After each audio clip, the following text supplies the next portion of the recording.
Okay, put down your Game Boys and your Wiis. It's time for Twitter Q&A with the cast of Jersey Shore. There's a lot of tweets. We don't have time for all of them.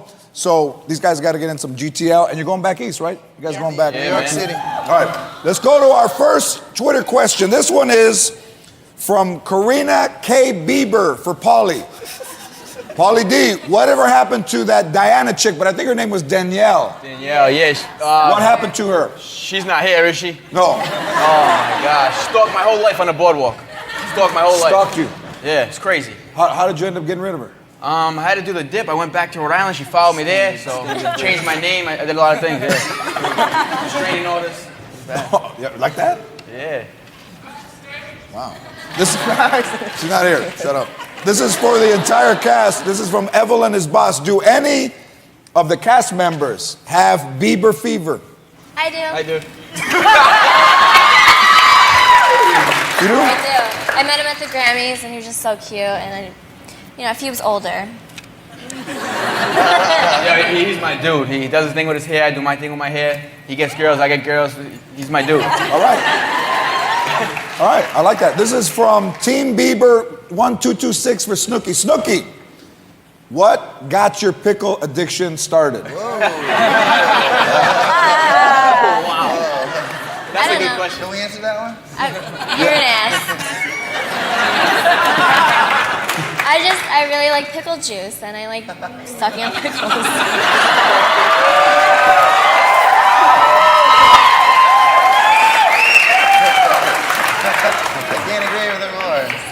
He said he couldn't agree with her more. This one is for Angelina from Charlie Wynn. Do you guys like Asian guys, or do you stick with just the Guidos? I mean, I don't discriminate. I like any, if you're hot, then you're hot. So yeah, It's like if you're breathing. If you're hot, then you're hot.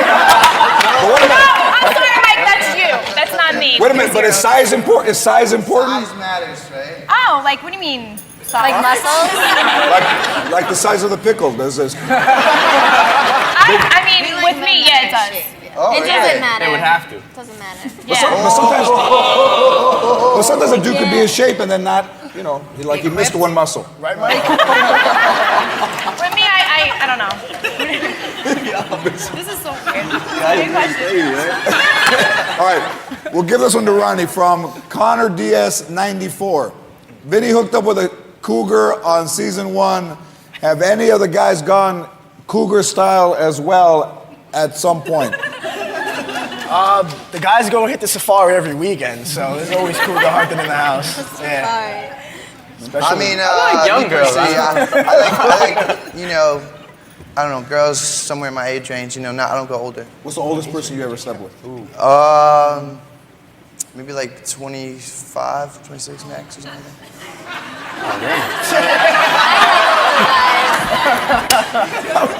I don't know what to say. Shit, that's all right. Respect, man, respect. You guys, oldest?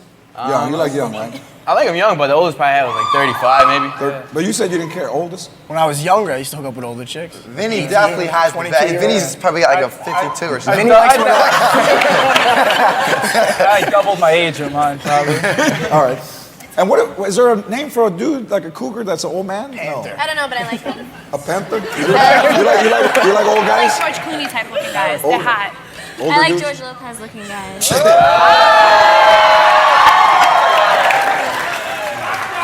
That's old. That's doubling your age. Okay, this one is for Vinny from Mark Carbonaro. Who is the best kisser from the cast? Well, it's very hard to choose from because they're all so beautiful. But Vinny, cut the you're gonna have to wait to see season 2. Okay, good. Yeah, I like that one. All right, good. All right, that's good. Good answer. answer. And this one is from Sonny D for the cast. Sammy. Okay, you can take this one. When it comes to romance and relationships, what is your ideal of the ideal partner and why? My ideal partner would have to be funny, smart, good looking, tan, muscular, and knows how to have a good time.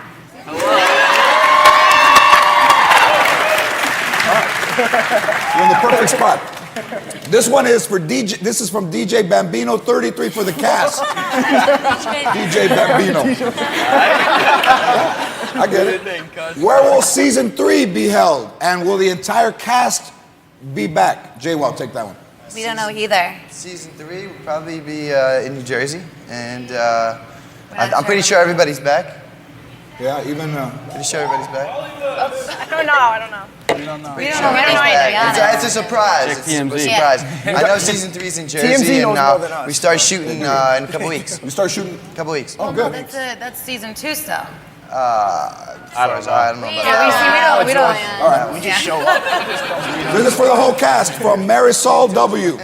What do you guys think of, obviously, okay, now, what do you think of LeBron and Bosh joining Wade in Miami? And will they like South Beach? Well, they're definitely going to like South Beach. No question. No question. But I'm a New Yorker. LeBron should have came to the Knicks. That's all I have to say. What did you just start? It would have been great if he did. It would have been great. This one is for the situation from Kid Tony 10. The question is, for what does it say for Mama Boy Mike? No, my boy. My boy Mike. Mama's boy. My boy Mike. How long did it take you to get the situation? How long does that take? You know what? I was pretty much born with it. You know, I'm genetically gifted, and you know, in the morning, I pretty much piss greatness. All right. The audience says, can you show the Twitter audience the situation? Yes, I'll show the audience. It's the situation. Congratulations to all the tweeters. We mentioned you. You won a Jersey Shore DVD, T-shirts, and a book, and a Lopez Tonight T-shirt. We're going to be doing a lot more of these. So follow me at George Lopez and try to keep up. Thanks to the cast of the Jersey Shore. Catch the premiere on MTV, July 29th, 10 p.m.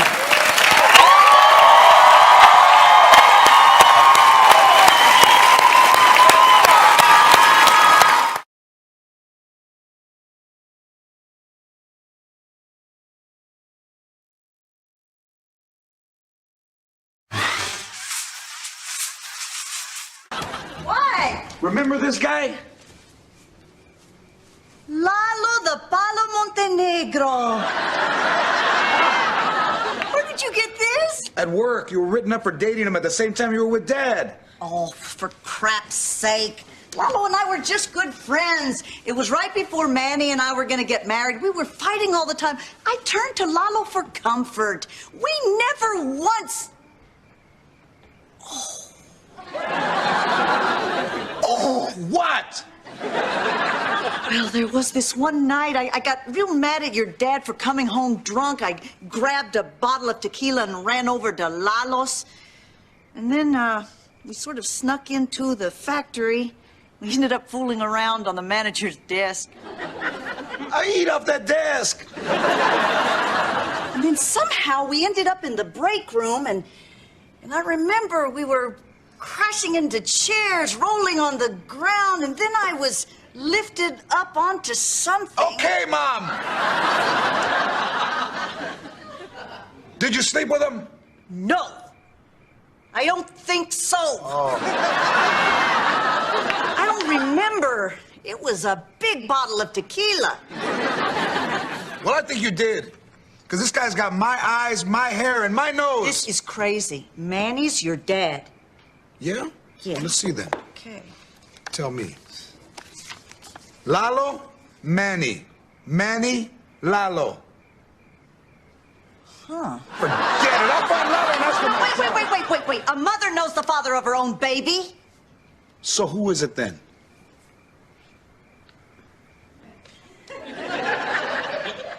One potato, two Get potatoes. that Joe? Benny, I'm ready to settle our bet. I brought you your money. Well, where are you keeping it? In your neck wallet? What the hell is that It's fine. Don't worry about it. Look, I didn't come here to fight. I came to make peace with my only sister. I got your money. thing? That's 10. You owe me 20. I still don't think I owe you anything, but I'm willing to meet you halfway. So take the 10. No, it's 20 or nothing. Look, why can't you just call it even so we can bury the hatchet? You know, speaking of hatchet, Joe, you might want to... You know, I don't give a crap about the $20, okay? You cheated me. Of course, I should have known better to let my brother be my bookie. I did not cheat you. Yes, you did. No, I didn't. Yes, you no, did. No, I didn't. Joe. Look, Mom, what fell out of Joe's pocket? It's a 20. See there, problem solved. Now kiss and make up. I'm not taking it unless he gives it to me. I'm not giving it to you. Joe, that's my 20. No, it isn't. Oh, come on, man, it is. No, it isn't. See? You see how he is, George? Forget it. You're never going to change. You're the same nasty, bitter woman you've always been. Except now, you're an inch shorter. Well, screw you and the bump that rode in on you. Hey, you've been pranked. But not now, Mom. No, I just want to see what it says. You couldn't read it backwards.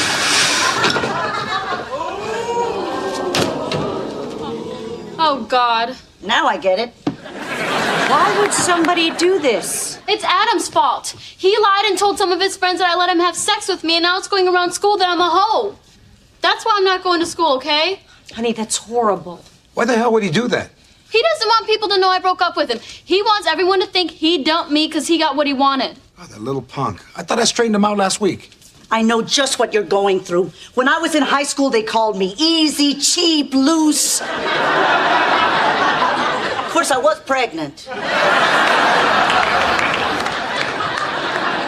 I'm gonna call Adam's parents about this window right now. Adam didn't do it. Piper did. Piper? That snob who used to be your friend? That's her handwriting. I know, because she wrote Carmen can't say no Pez on my locker. Hey, thank God our last name isn't Tucker.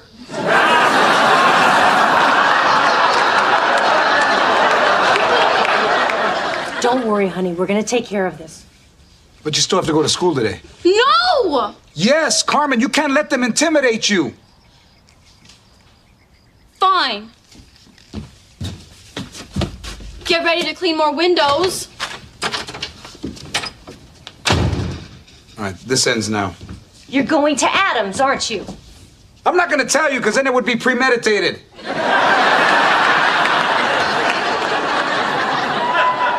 Let me go while it's still a crime of passion. George, you're not going anywhere. She's right. I'll go. I got a bigger trunk and no plates. Just stop, okay? There's a sensible way to handle this. We have to go to the school and talk to the conflict resolution manager. The what? It's a special counselor who will sit these girls down and mediate. I don't want mediating, I want ass kicking. What counselor handles that? George, relax. We have to go through the conflict resolution manager. I'll go to the website now and make an e-appointment. Oh, this is crazy. You know, when George was a kid, I marched right down to the school and I could see any teacher I wanted to. What are you talking about? You never came to my school? Nobody called you a whore. Carmen, what happened? I got in a fight with Piper. She kept calling me a slut, then she pushed me. Oh my God, are you all right? You have blood on you. That's Piper's.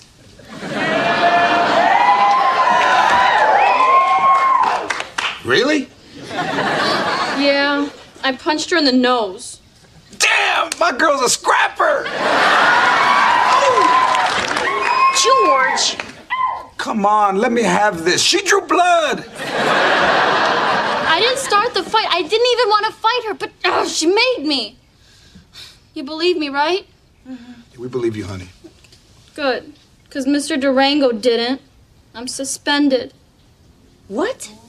You're suspended? That's not right. You see, I told you, Angie, he's paying me back by getting back at my daughter. You still think I'm being paranoid? Hey, what's going on? Well, Carmen got in a fight, Mom. Oh, look, you got blood on you. It's the other girls. Damn, my granddaughter's a scrapper. Mom, we don't encourage violence in this house.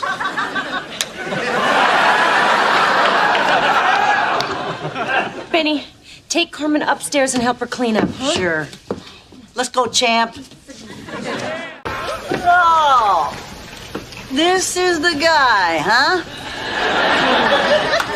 What is this? That is a copy, George, of your birth certificate. Why is it a copy? Because when your dad left us, he stole the original. How come you never told me that? Well, I tried when you were 2. I tried again when you were 3, but you were so busy learning how to eat with a spoon, I just gave up. So is this the original? Oh, my God, yeah, that's it. That's where I spilled the tequila. Hey, the second the doctor told me I could drink again, I drank.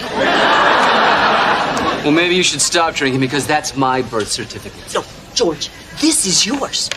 You know what? I bet your dad sold it to this guy's dad.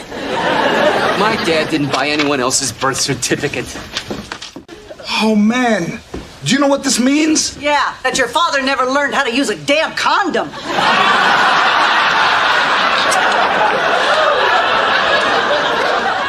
He had another son, Mom. We're half brothers. I got a half brother? Wow. Hey, why don't you find 3 more and maybe you can be on Family Feud? I'm not related to her, right? Already I'm jealous of you. Well, that can't be right. He'd have to be a citizen. He was married to my mom. Well, You weren't married? I tried to tell you when you were 2. I tried again when you were 3, but... Have you ever in your life told me one thing that was true? Are you my mother? Are you even a woman? Because there's been talk and I'm getting tired of defending you. We got married. I just wanted to wait till I was pregnant enough to fit into my mom's wedding dress. You know, this is an amazing story. Oh, yes. It's like a fairy tale. A guy knocks up a 17-year-old girl, dumps her, then goes to Mexico, knocks up another girl. And in the woods, there's some animals that sing. All right, man. You got to tell me about our dad. I know enough about your dad. Let's talk about your mother. Exactly how big of a puta was she? Oh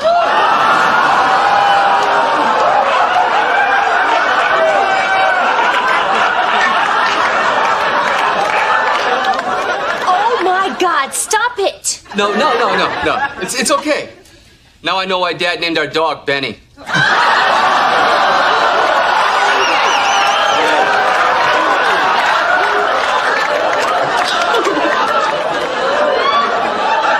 You know what? Mom!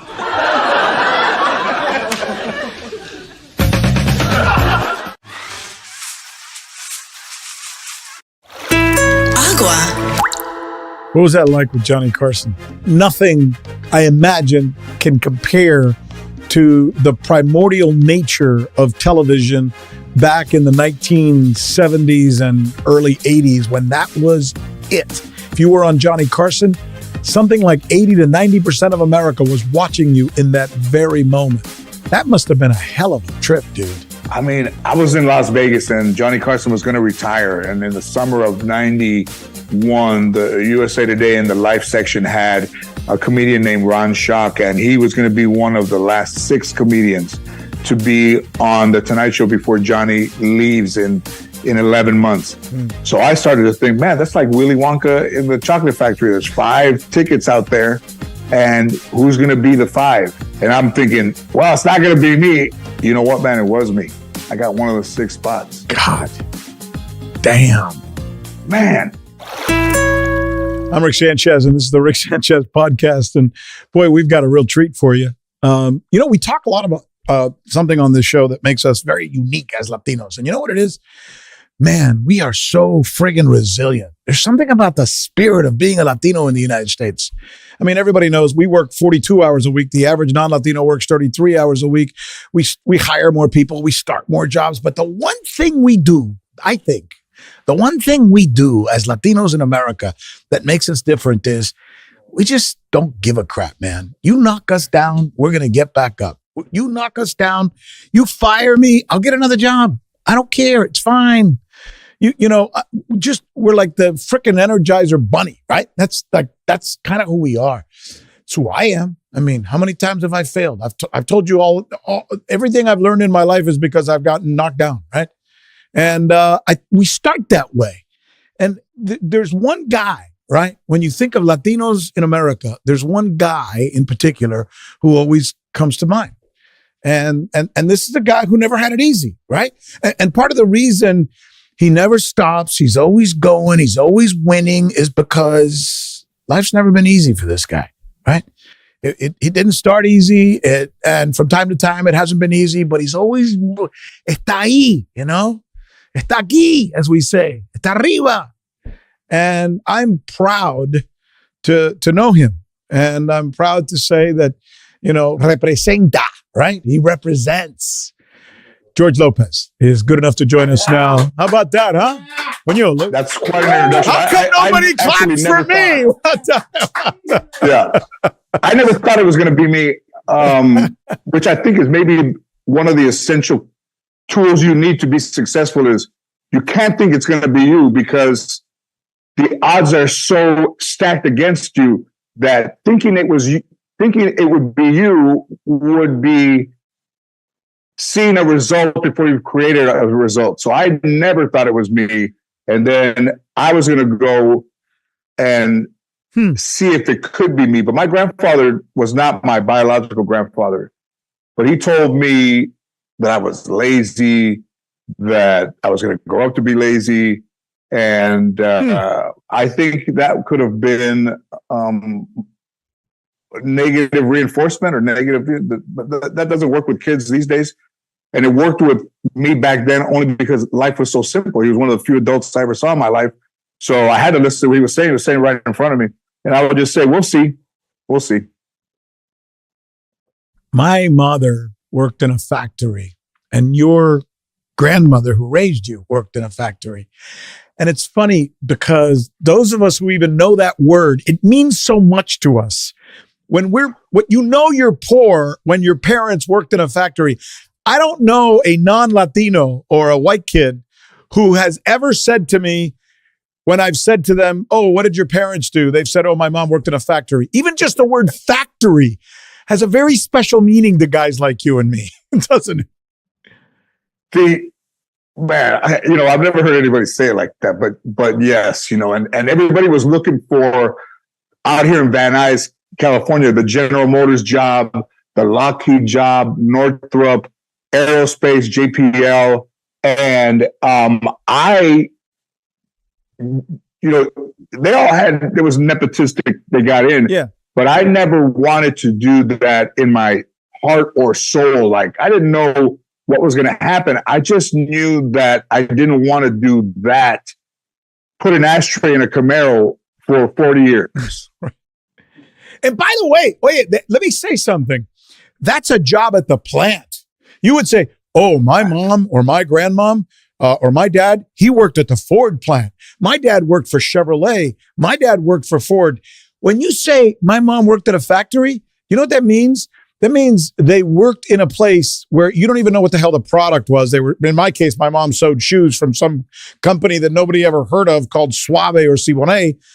But it's not like a job at the plant. It's not like it came with great benefits, So it's a job, man. It's just a job, right?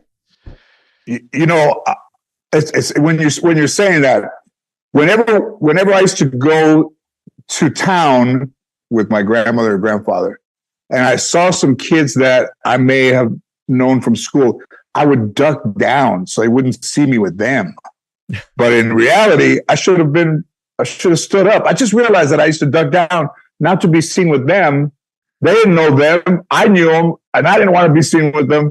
But they weren't bad people. They were deficient in what areas all people of that age, of that time, would have been deficient in.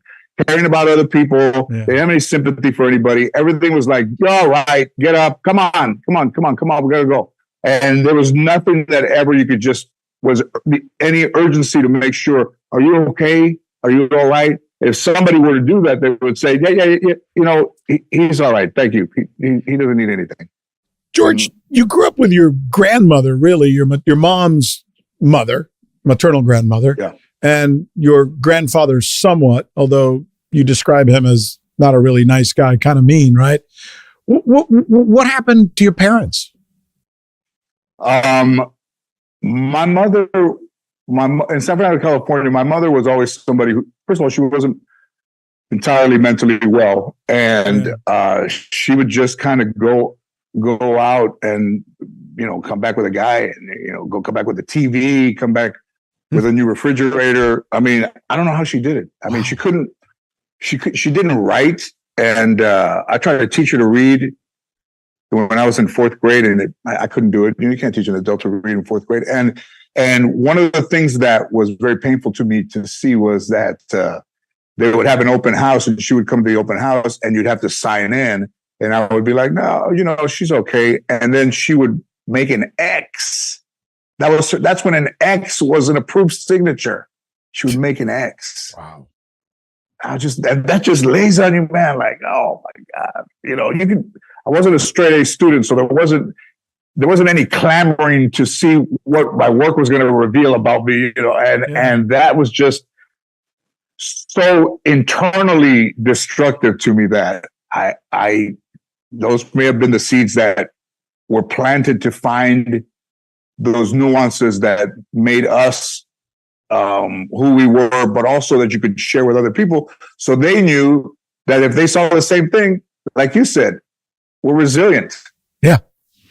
When I went to NBC to work after I was working in local, and I knew that I grew up like you, and my parents don't speak a lick of English. My dad only has a fourth grade education.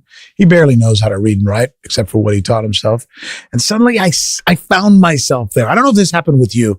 When you're Latino and you grow up really poor and you look around your surroundings and you don't think you mix in with the big other kids. I go to NBC, my first gig up there, and I'm surrounded by all these people. They're all Ivy League school guys. Their parents are kind of famous. They've got lawyers. They got PR people.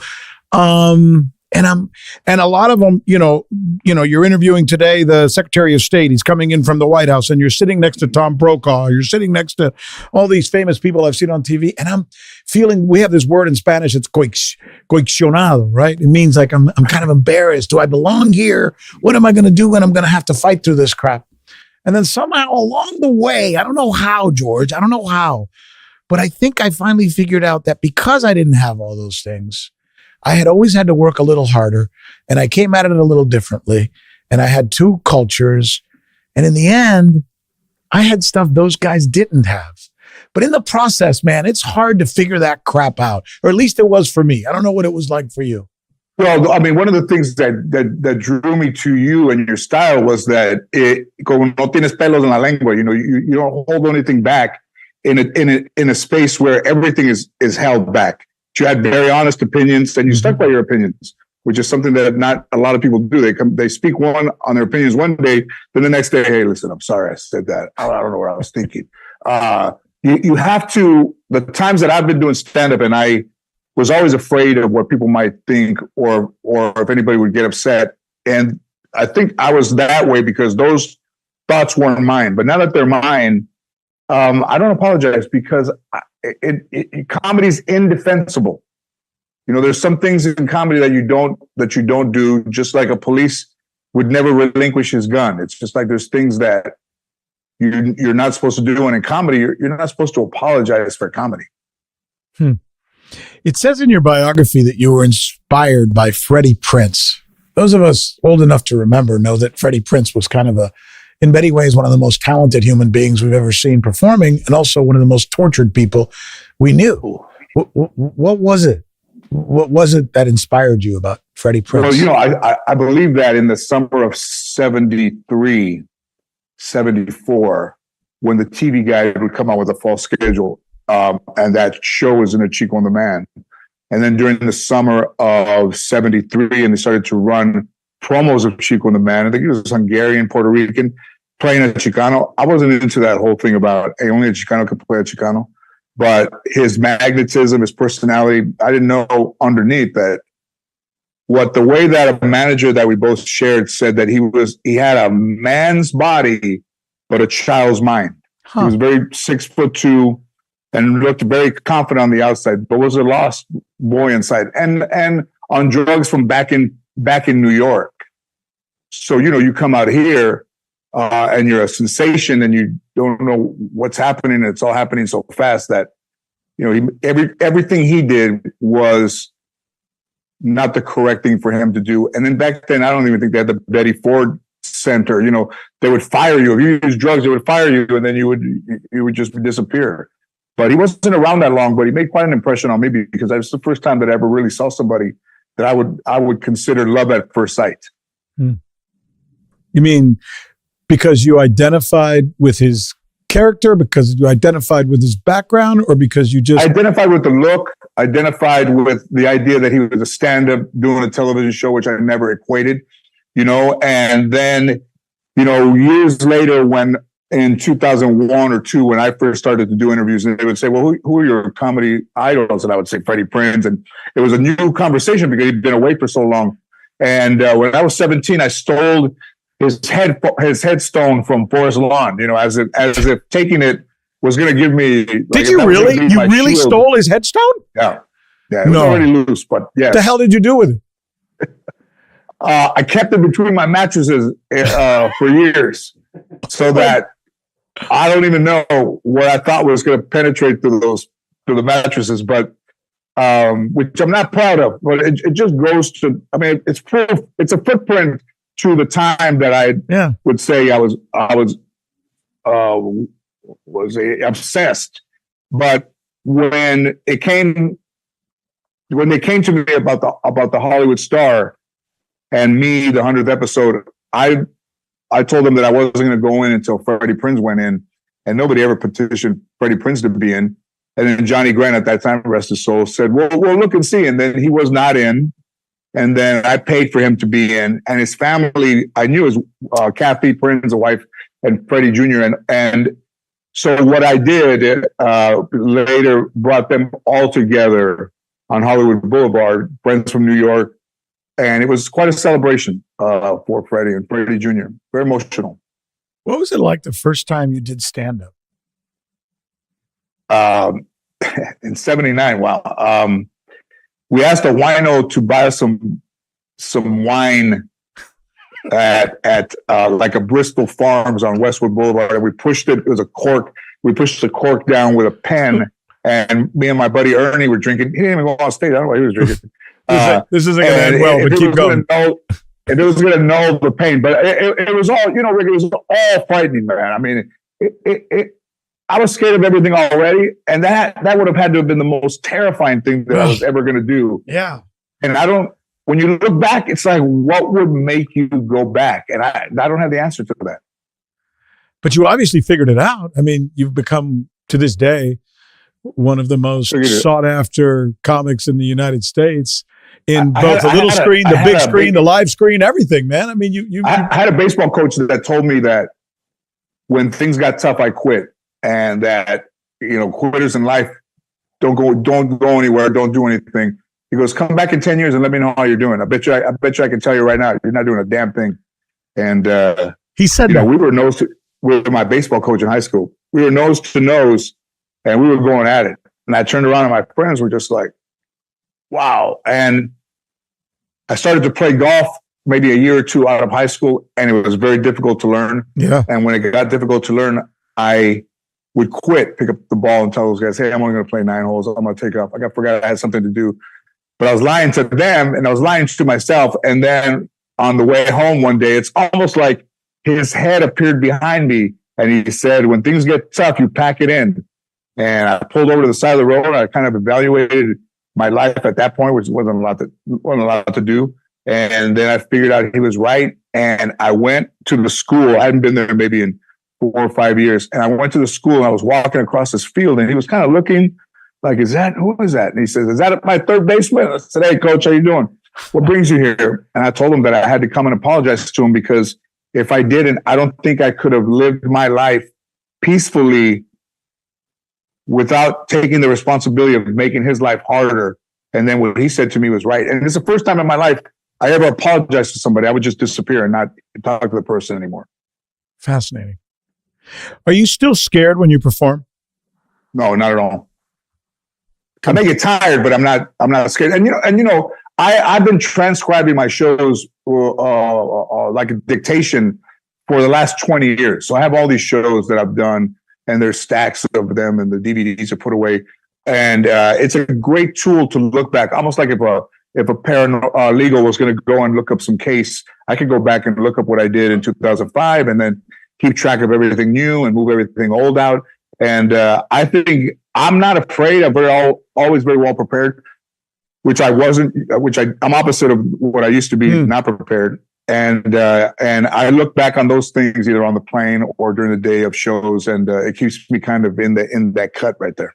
Everybody says that you were discovered by Sandra Lopez and her, Sandra Bullock and her production team. I mean, that's the palaver, el cuento, as we say out there. How much of that is true, or how much of that is nuanced? Let's see. That's a good question. I didn't know her from anybody. Yeah. And Dave Chappelle had been at this club in Austin, and Sandra lived in Austin. And the manager comes after the first show and he goes, "Hey man, guess who's coming? Sandra Bullock." And I was a little sloppy. I was drinking. I wasn't very professional. The material I wasn't, fond of. Just kind of going through a dead end thing in the late 90s. And then I actually got on my knees and I prayed for her not to show up. Please. I didn't know her. I didn't know what she was going to think of me, but I prayed that she would not come to the show. And before the start of the second show, the guy peeks his head and, "Hey, she called, she's not coming." And I was embarrassed of what I was doing, but also less than 2 years later, she saw me out here, and I was so impressive because I kind of was changing the way I approached comedy at that time, because I was just on a dead end place. I'm like, I got to get out of this. And I was more prepared. And she came to see me, sat in the middle. And when she came backstage, she said, "Your life is like a train wreck that you can't turn away from. And let's come to my office and let's talk. And let's see what else we could find in there that's a train wreck." I said, "Yeah, all right." Train wreck. But wait a minute. Your show that she, I guess, had a hand in at least highlighting or having it come to fruition. You played a dad, a regular guy, a very likable, normal. Other than the fact that you were funny and you were like every other dad, like I am, like my dad was with me, which made you very relatable. There was no train wreck there. So how did you go from that perceived train wreck guy to the really cool Latino dad on TV, probably the most famous Latino dad ever, with the possible exception of maybe Desi Arnaz? Yeah, I went through and here's another thing that people where I come from. I was hitting golf balls over here. My manager calls me. He's like, "Are you on your way?" I'm like, "Man, I'm not going." "What do you mean you're not going?" What's she going to do for me? He goes, "Hey, they called. At 1 o'clock, they'll be waiting for you. Why would you not go?" I said, "What is she going to do? What is she going to do for me? Wow. What has anybody ever done for me?" Oh my God. He's like, "You better go. You better go." And again, I would just say, "I'm not going." And I went.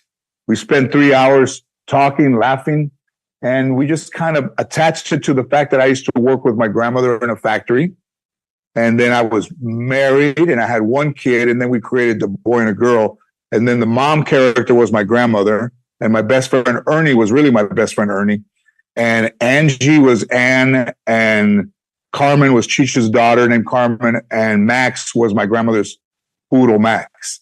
And we just attached it to the things that were family oriented and workplace oriented. And then from there, we started to unravel the relationship between myself and my mother and myself and my wife. And I describe the show this way. Trying to prove to his mom he's not a boy, and trying to prove to his wife he's a man. And it worked. Yeah. I can't believe what you just said, though, that you had this opportunity to sit with them, that they were courting you, and there was something inside you that said, "No, I don't want to go." Were you really saying, "I don't deserve this"? Is that what you were saying? I think I was afraid of anything. Yeah. You know, I think I was afraid of, I didn't have any adult male figures or anybody in my biological family that would have given me any information or advice that would have helped me growing up. And it was very, very primitive, man. I think Jodie Foster did a movie with Nell. I think she was raised by wolves. And I don't know, Rick, man, I can't tell you what it is, but I think the main thing is that if you quit, you're out. And if you don't quit, you're in. And no matter how far in you are, it's like all of the things that you were told, and then has to be, like I used to go down Barham and pay the rent late, and I would drive by Warner Brothers and I would think to myself, what do you have to do to get in there? And that's why I did my show. So in a sense of manifest destiny, manifesting destiny is always good because you never know. I mean, I manifested destiny without even being aware of what manifest destiny was. I just had these things in my head, and if I put it out there, I'd get it done. And I didn't realize that till a friend told me that maybe 15 years ago. One of the cool things about you is that you've been very, very consistent throughout your career. I think, obviously you've had jobs, lost jobs, just like every other human being in this planet, but you've been very, very consistent. Is that something about your habitual sense? Is it something about your sense of organization? How have you maintained that level where most people in our profession, even more in your profession, because you're more on the entertainment side and I'm more on the news side, have a tough time with that? Somewhere along the line, they just get dogged somehow. I was never really connected to anything human. I was more connected to things that were inanimate. Guitars, golf clubs, but humans, no. I never saw a healthy relationship growing up. And then I started doing stand-up at 18 and started traveling at 23, 24. I'm 61. Been traveling. It's an isolate. I picked the things you can do by yourself. You can play guitar by yourself. You can golf by yourself. And stand-up, you're the only one on stage. So in all of these years that have passed and in a vacuum, I would say the thing that has benefited me the most was the fact that I didn't connect to anything or anybody. So I didn't have I didn't let leaving your family to go on the road affect me. When I was standing behind the curtain in 91, when I did the Tonight Show with Johnny Carson, and then 31 years later, a month ago in New York with Jimmy Fallon, while they were coming back from commercial, I said, man, I stood behind this curtain 31 years ago. Did I believe 31 years ago that I was going to be standing back here 31 years later? I would have said no. I would have said no. What was that like with Johnny Carson? Because even today, going on Fallon and going on some of these other shows is big, but nothing, I imagine, can compare to the primordial nature of television back in the 1970s and early 80s when that was it. If you were on Johnny Carson, something like 80 to 90% of America was watching you in that very moment. That must have been a hell of a trip, dude. I mean, I was in Las Vegas and Johnny Carson was going to retire. And in the summer of 91, the USA Today in the Life section had a comedian named Ron Schock, and he was going to be one of the last 6 comedians to be on the Tonight Show before Johnny leaves in 11 months. So I started to think, man, that's like Willy Wonka in the chocolate factory. There's 5 tickets out there, and who's going to be the 5? I was in a hotel in Vegas at the Maxim in a Playboy Girls of Rock and Roll review show. And I'm thinking, well, it's not going to be me. I'm over here in the Playboy Girls of Rock and Roll. I'm so far from being ready. And you know what, man? It was me. I got one of the 6 spots. God damn. Man. I can't believe it. I mean, I still, even saying it to you, I still don't believe it. Johnny frickin' Carson, man. That's like the Super Bowl. And, and about 2 months ago, a jeweler came to my wardrobe person and said, hey, I got this kind of strange request.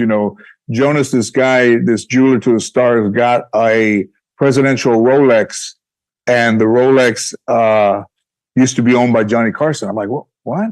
I remember Johnny Carson having a Rolex and it's shining on the Tonight Show. And I'm like, well, how did he get it? Oh, his widow gave it to a guy she was dating.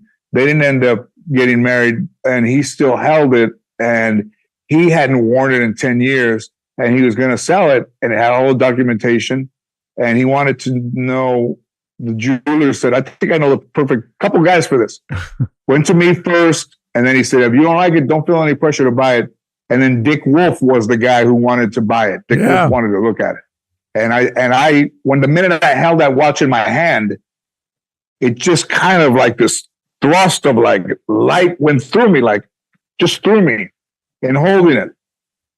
And outside of my building at NBC, where my dressing room is, the Johnny Carson building, and NBC's right there. And I bought it. Wow. And he was wearing it the night that I did the Tonight Show in '91 when he came down the hall and he and I shook hands. What was that like, by the way, doing the show? Did you pinch yourself a little bit? I got seen by the talent scout at the Improv, and he said, "Oh, I like you." Very dismissive. I like you. Why don't you put some stuff together and give me a call in a week, 10 days, and see where you are. So then I worked on it all day for 7 days. I call him up.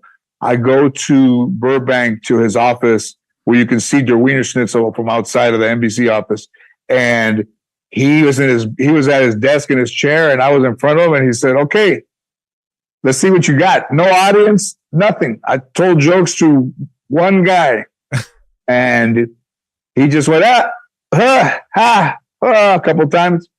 And he said, "All right, move this here, move that there, and move that there, and give me a call in a week and 10 days.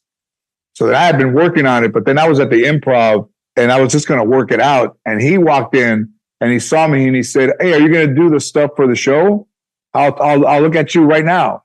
And I wasn't planning on seeing him, but I was going to do stuff for the show. And I did it. And when I walked out, he shook my hand and said, "Congratulations, you got the Tonight Show." Wow. What a story. You mentioned a little while ago that one of the reasons you've been very successful and very driven is because you've never really, I don't know what word or what verb to use here, but maybe you've never given yourself the luxury or allowed yourself to tie yourself to any one person or any one human being. And, in life we have children. I have children. You have children, wives, loved ones. I too have always felt like I was just driven to get to the next thing, and nothing would get in the way of that, which is why I guess I ended up interviewing 4 or 5 presidents and working at NBC and working at CNN and working at Fox and doing all that shit. And part of it was because that actually became more important than anything. Not that I don't love my wife and I don't love my kids, because I really do, but I almost relate a little bit to that sense of drivenness that you just described. Can you put it into your words for us? Well, I would say, man, I think I've said, and I don't want it to seem, I wanted to be somebody in a place where everybody was nobody. Not that they weren't not that they weren't important, but they just got up every day and went to the same place. And I didn't want that. And I didn't settle, or did I not want to settle like these guys have settled, and I just thought that I was different, not better, but I just felt inside that I was different. Yeah, I know. And I guess what you're trying to say is you don't want to come across as callous, because I don't think you are. And I know the people who love you, and you love them back. But everybody there made their life decisions so early, I didn't want to do that. I didn't want to make a decision that I would be working in this place for 30 years when I was 19. And stand up, I didn't know if I was going to be any good at it, but I just felt like that was like young Chicanos use boxing or Latinos use boxing. I just thought, I didn't even know how far I was going to get. I just felt like I couldn't live the life of a 9-to-5 guy. I already done that. I didn't like it. You just said Chicano instead of Latino, and I totally relate to that because I think there's something in the spirit of, Los Angelinos, somebody who is from Los Angeles and is Latino, who has, it doesn't mean that you can't identify with a Cuban or a Cuban from Miami or a Puerto Rican from New York or a Hondureño from, Chicago. But there's something in the spirit of being a Mexican American from LA, which is a little different. And there's nothing wrong with that, no different than being a redneck dude from Tuscaloosa. It's just, there's a part of the regionality of who you are. Can you I think people that come from New York sound like they're from New York. Yeah. And people that come from LA look like they come from LA. And, the whole Chicano, in the 70s, we were Chicanos in the 70s, and they had brown berets, and they had all these brothers, and had these car clubs. And then in the late 70s and 80s, then the paisas from Mexico and El Salvador and Guatemala was coming to Los Angeles, and they were the ones that would, be dressed from the waist down, no shirt, but boots and slacks. And they'd be working on their car with a lamp outside, and they'd got to be holding the lamp. And somebody said, how would you describe a Chicano versus a non-Chicano? And I would say, when you play basketball and they have the shirts and the skins are from Mexico and the shirts are from the United States, because I'm never taking my shirt off to work on a car outside. They had no qualms. Me neither. They're the same with these guys. Have you ever been with a bunch of guys? I remember when we were growing up, we'd play baseball or we'd play basketball, mostly basketball, and you'd play shirts versus skins. And like, no, I'm not taking off my shirt to play basketball with you. I mean, I'm just not. It's just not my gig. I mean, I don't do that. So, I started to let the shower steam up, so when I got out, I wouldn't have to look at myself. It's like it's just like a blur going by, Did you ever, in your wildest dreams, imagine that the George Lopez show would be the sensation that it became? No, I would say no. Wow. And there was a big decision that had to be made because, it was after 9/11. We premiered in 2002.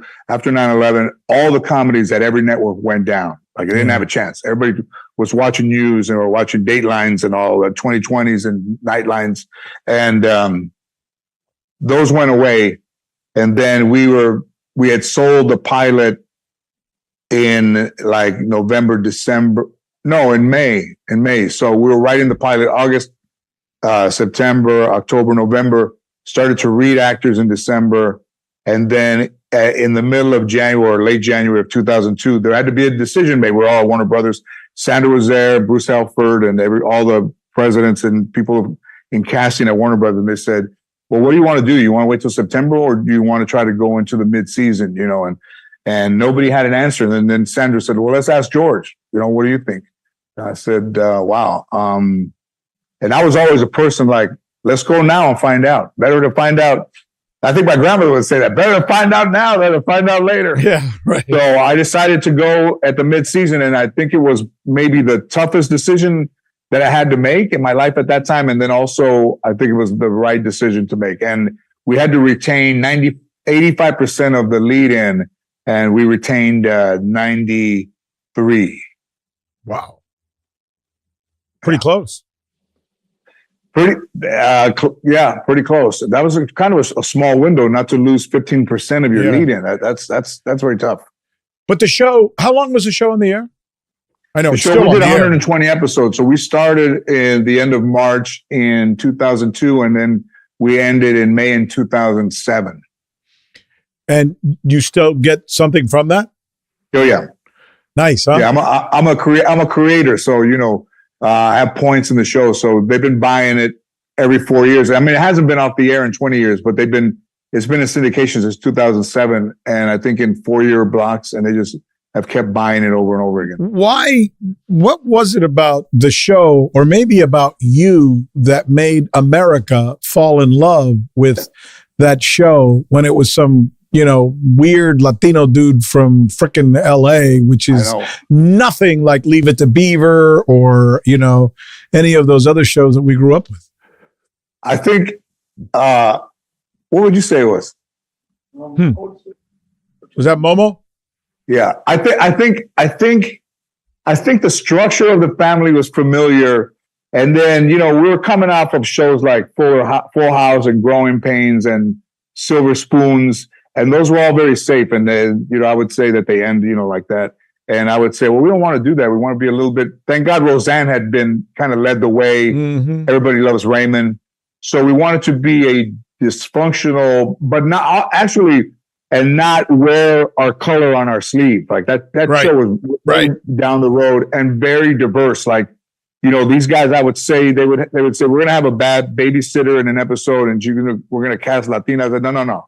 We're going to cast everybody for different parts, and we're not going to make a babysitter bad, or we're not going to make a couple that need marriage counseling Latinos. They were Asian and the other girl was a white girl babysitter. Like I just decided to tell those guys to make it everybody else, and we were the family in the house, and we did some really great things. But also, those characters were great, but also the writing was very good and above average writers. And I think at the end of the day, I think the writing and the genuine love that looked like was there between us was still very close. After 20 years, that those things were a perfect match. But you never looked like you were acting. You looked like you were just being George Lopez. Lopez. There's a show. How did you pull that off? Given that, because to look like you're not acting, you have to be acting, and to be able to pull that off, you're supposed to go to some school in New York where very wealthy people go to learn how to do that, Juilliard or some crap like that. I don't imagine that you went to Juilliard. No, Boy, what a surprise! I'm right. I didn't go to the high school of performing arts in New York, LaGuardia High School. You know what I did realize? I realized I wasn't. There's some guys that you can talk to them forever. They're going to tell you that they're the greatest and they don't need this and they don't need that because they know it already. Yeah, I wasn't like that. I read with an actor in the middle of December, right before Christmas break, and he was an actor and I wasn't an actor. It was the guy Valente who got the part of my best friend. And I was so bad. And I remember, like a kid at a Little League game, you miss the ball, you look at your parents, and I looked at Bruce and Robert, and the look on their faces were like, no, it's all right. You don't have to read. But I knew that they saw in me, because I saw in their faces, they're like, can this fucking dude even act? What? We're right down the road. Has anybody ever asked you if you can act? No, right. Sir. And after that day, I got back to my house. I called my manager and I said, hey, man, you got to find me an acting coach today. Wow. And I had this woman, Warner Laughlin, who I had her for 102 shows. I hired her, and then the show paid her, but she was with me all those years. And she's the person that got me to be able to look like I wasn't acting. Yeah. Boy, I'll tell you, that's such an important lesson. We talk about that a lot. The idea that if you have to stand back sometimes in your life and look at your life like a mural that you're painting, and you can see in one corner, oh my God, it's missing some blue over there. Or there's not enough paint on this side. Like if you same as a garden, you bought 13 plants, but there's 17 feet. You're missing 4 feet of plants. And life is like that. Every once in a while, we got to stand back and go, oh shit, I forgot the acting lessons. I better go buy some. Or I mean, there was no way that if I hadn't seen it or even known to have felt it, that show wasn't going to survive. God, with me not taking acting lessons or having my coach with me every day. That's how close that show came to being a disaster instead of the incredible hit it was. So you're about to unveil or are unveiling now something really cool and new. It's everywhere. I don't know. I can't turn on the TV or see. Tell me about it. It's been on since November 4th, called Lopez versus Lopez, with my daughter, Mayan Lopez. Great. Who like me, when she was 12, she wanted to be on Saturday Night Live and she wanted to go to Second City, which she did. And Mayan's great. I mean, Mayan, has learned something that's not easy to learn in a short amount of time. And she's great on the show. And then all of a sudden there's a renewed interest in me because of her. Opportunities that are presenting themselves where they go to her and not necessarily me. And I like that. The idea, did I ever think that I would be doing a show with Mayan? Never. Could I have written it myself? No. And it came from a TikTok where a guy had made a TikTok about, me getting a kidney for my wife and then getting divorced, and and Mayan took obsession to that, talking about her mom, and she twerked upside down and had a bag of money in her hand, and all this shit that doesn't mean anything, doesn't mean anything to me, and it really kind of just putting everything out there, and I was like, well, and it was much more than I would have put out there, but I can't tell Mayan what to put out there. So Debbie Wolf saw the TikTok, started following Mayan, started to see these things, daddy issues and things like that. And she had her own issues with her own father. And she was working on the Connors, where Bruce Helford runs the Connors. He did my show, and she said to him, I got an idea for George and Mayan. You think they'd be interested in this? He goes, well, the only way to find out is to pitch it to them. So when they pitched it to me, where you're owning up to your responsibility for the first time and you didn't talk for years, and then you're very hard on each other. And when we hung up, I said, I forgot to ask if it was animation, because I thought only if you're painted yellow could you talk to somebody else like this. This isn't a show where I don't think humans would say this to each other. I mean, they're much more comfortable on Family Guy and American Dad and South Park, that was going to be the dialogue. But no, it was us. And it's funny because the same things are still there. We did the pilot, then you're waiting to see if the pilot got picked up, and then we've done the 13 episodes, and then tomorrow, December 2nd, we'll know whether we're going to continue, but everybody feels like they're going to continue, and there's things for me to do at NBC. But I told Fred Silverman in the elevator in the early 2000s that my dream job was to have a sitcom at NBC, and he said, maybe one day you will, George. Wow. Yours is a great story, Vato. Chico and the Man. It really is. Sanford, I'm in the Sanford and Son time spot. Are you really? Yeah. Damn. I mean, Rick, I've manifested things that could have only been manifested and not ever been, I thought, would have ever happened in the real world. Wow.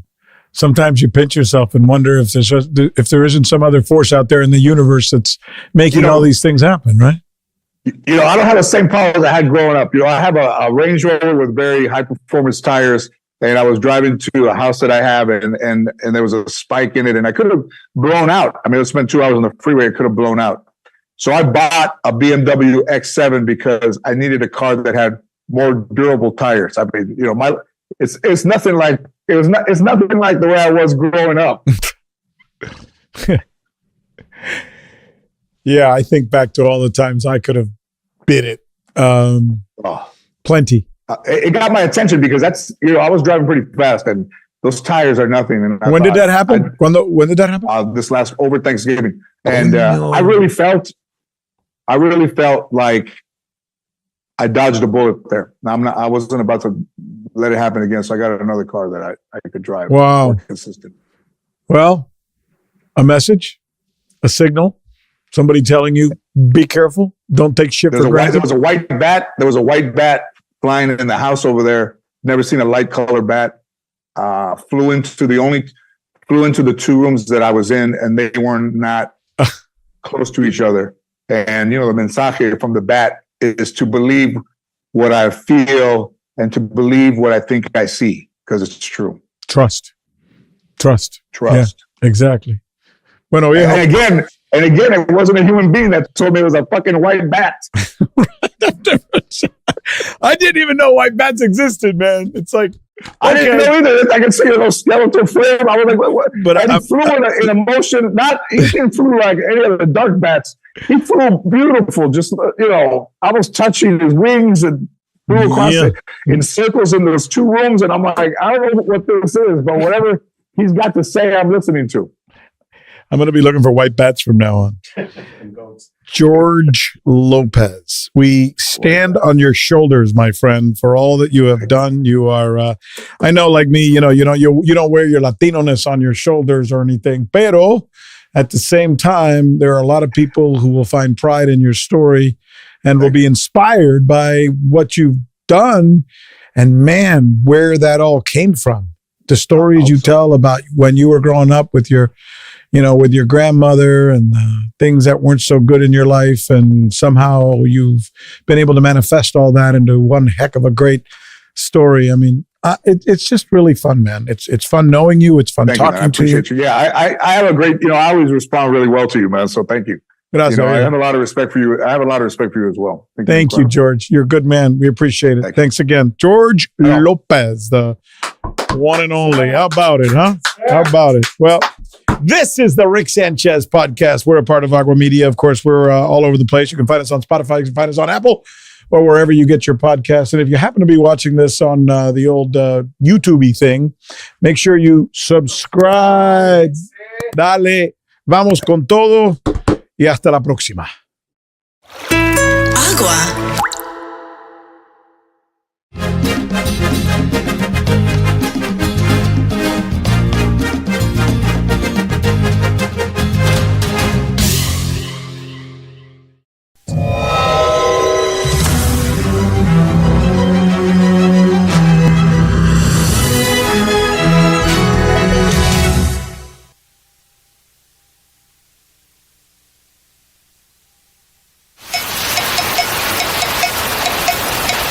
To be here in Long Beach, where Richard Pryor did his show 25 years ago, and where I spent my 80s and 90s watching live in Long Beach, is just phenomenal. I'm ready. I didn't look at any notes because I just think it's all in me, and it's everything I've ever wanted to do, and it's the right time for me, and I could not be more ready and more excited. 5, 4, 3, 2, 1, music.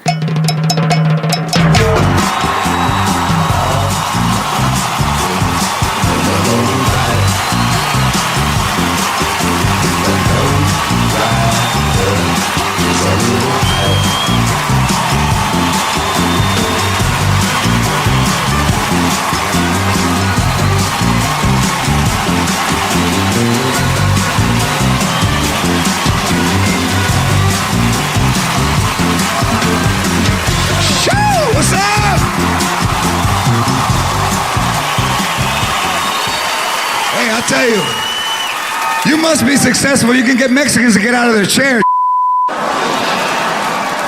Because we never get up. No, I'm not going to get up my feet. I can't. I have certain, look at my veins are popping out. I can't. I don't want to stand up because they're going to take my chair. I don't even belong here. Watch out. I snuck a bottle in. Wait a minute.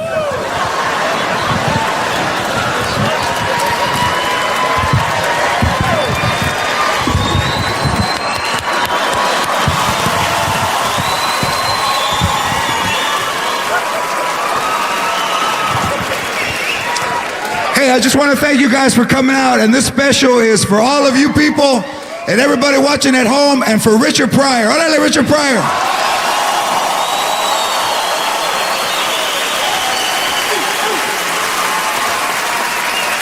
Richard Pryor did a special here 25 years ago that I watched every day, and my grandmother would say, "Quítase negro cochino."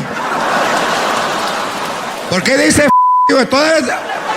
no, hombre, ese negro es... No, hombre, con el no. And then she would tell you things that you didn't know. When I was young, I went out with a black guy, but he didn't talk like that. He was nice. Pero tenía el Winnie, wow.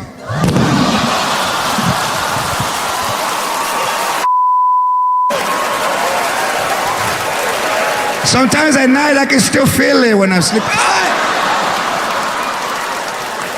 Me pega como un Charlie horse. ¡Ay! And I walk like that, pero it hurts and it feels good at the same time. Like when I was with him, los dos. My grandmother's really the reason why I started to do stand-up. She's 84 now. Ya thought you were worn out all my life.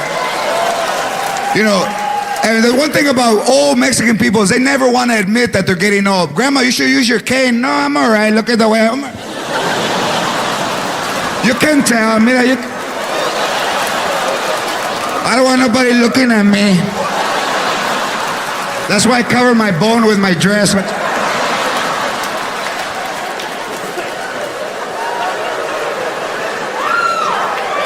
84 years old. And she doesn't want to use the oxygen. She has oxygen. No, mija, mira, I'm all right. I can breathe.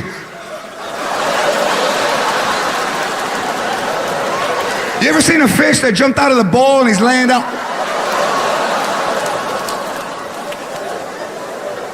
But when you fight, she's there. Tell that bitch.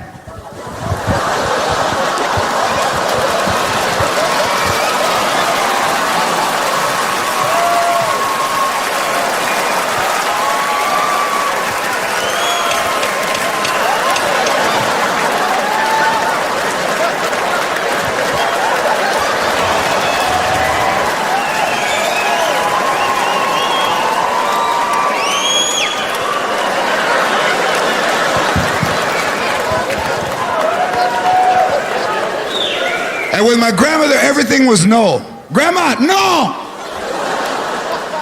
You don't even know what it is. Yeah, but I know what it's not. And you couldn't talk back now. Kids talk back, you know. No, I won't. I won't. And the mothers, they don't even hit the kids. Listen, listen to here, Piper. I will not. Are you listening to me? Dakota, I'm talking to your sister. Piper?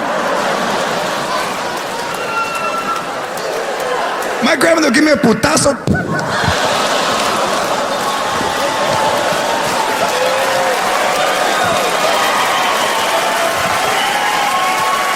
Stand right here. Stand right here. Stand.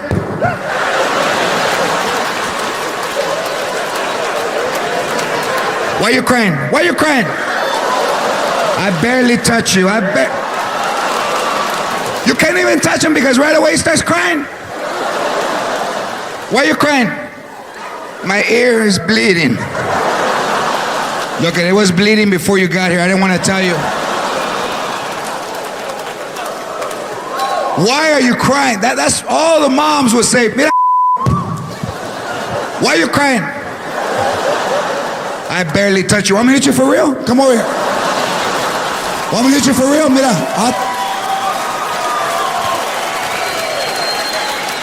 My grandmother used to hit me, man, for all kinds. I want ice cream. You want ice cream? No, huh? Ice cream makes me dizzy. Because, mira, if you want ice cream, I got 31 flavors aquí, cabrón. You want some? One time when I was 6, she backed into me with the car. She was backing a pang out of.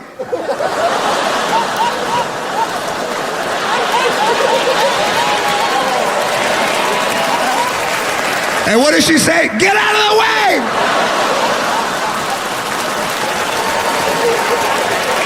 And they would try to bribe you to walk. Hey, you want to go to McDonald's? You want to go to McDonald's?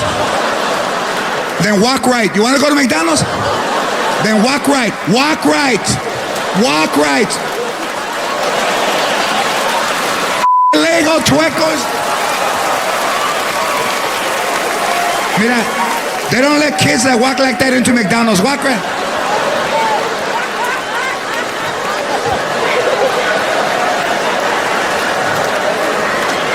Look at show off. You can't even touch them with a car because right away, what's it? And now that I grew up and I made it, she's all in denial. I never hit you, liar. I can't believe that you tell that people I used to hit you. Mira, I'll get your hair and I'll pull it. I got arthritis. I can't grab you no more, pero. Because, you know, the fact that kids get hit now, my daughter's almost 8, never been hit. Maybe once. My wife doesn't know. Maybe once. Just to see how it felt.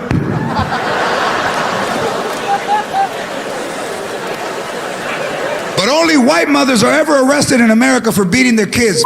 Amateurs. Amateur.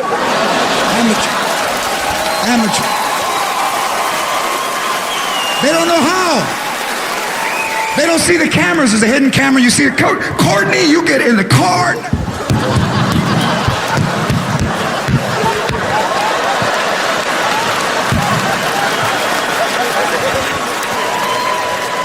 Mexican mothers, mira, I know the camera's there. What's up? Yeah. But they can't hear me. Mira, when we get home, te va a dar un putazo.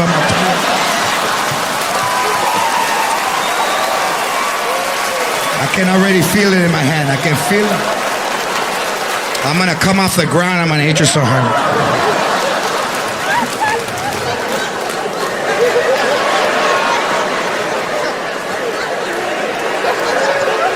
They ever take you in the change room to beat your ass? No, I won't. Come on. All right, we're gonna go try this on, okay? Don't run, don't run. Mira, don't run. Move your hand. Move your hand. Move your hand. Move your. Mira, you stepped on my corn, you. Move your hand.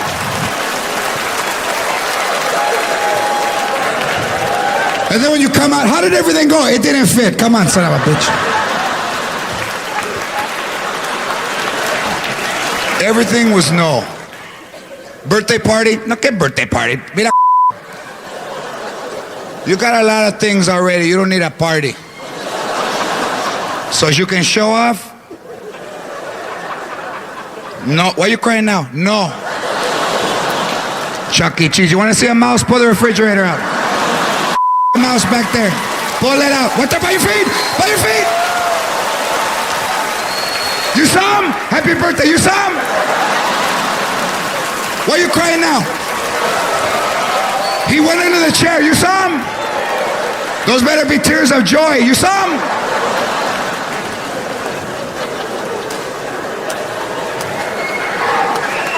And you know, the thing is that she would never buy hot dog buns. For whatever reason, no, mira, está loco, hot dog buns, no, está loco. Get a piece of bread and fold it.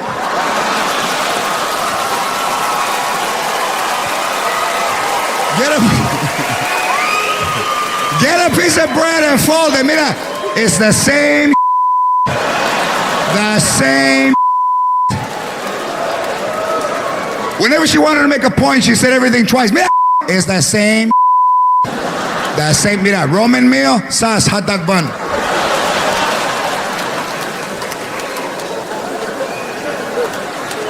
But she would always buy the Franks, you know, but you know, Mexicans don't call them Franks, they're white people. John, I think we should get some Franks. Get the ballpark because they plump when you cook them. Fantastic. What do Mexicans do? Hey, Feo, go get some weenies.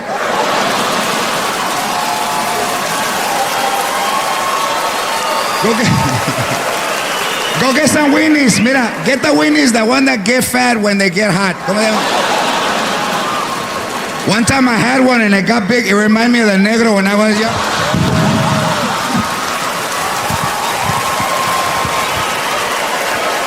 I didn't even want to eat it. I just looked at it.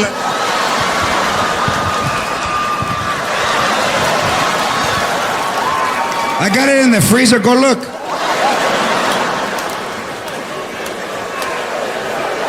When it was your birthday, that's what you got. Cut up weenies with scrambled egg and tomato sauce.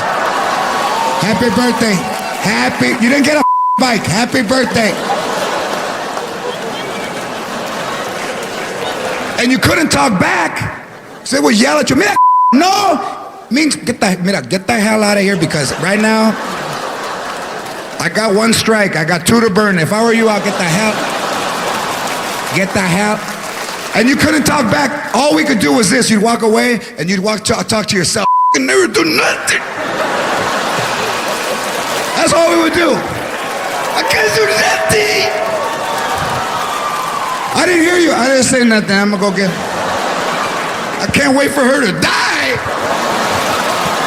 I live in the streets. I don't care. Who I felt sorry for growing up, because my grandparents raised me tough, was the dogs that we had. Big Mexican dogs. When I was growing up, the way we got dogs is you were sitting in the front yard and a dog went by. Mira, está bonito. Wow, look.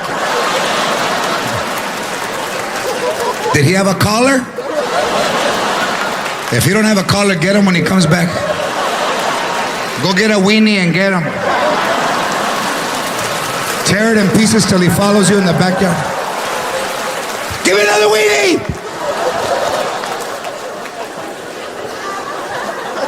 And those dogs, weren't like members of the family, like in white people's families, you know, they're pinching the Christmas card, the family.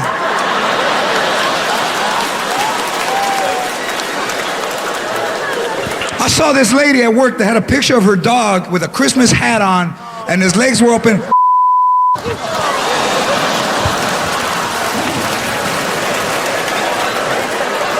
That's Biscuit, yeah, I can see.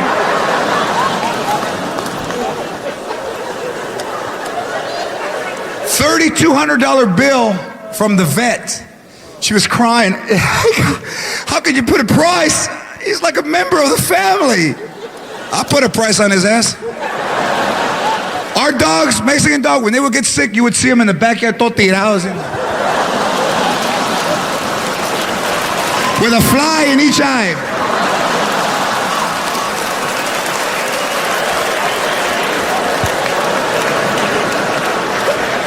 Mira, go give him some 7-Up. Put Vicks on his chest, put Vicks. Sana, sana, colita de rana.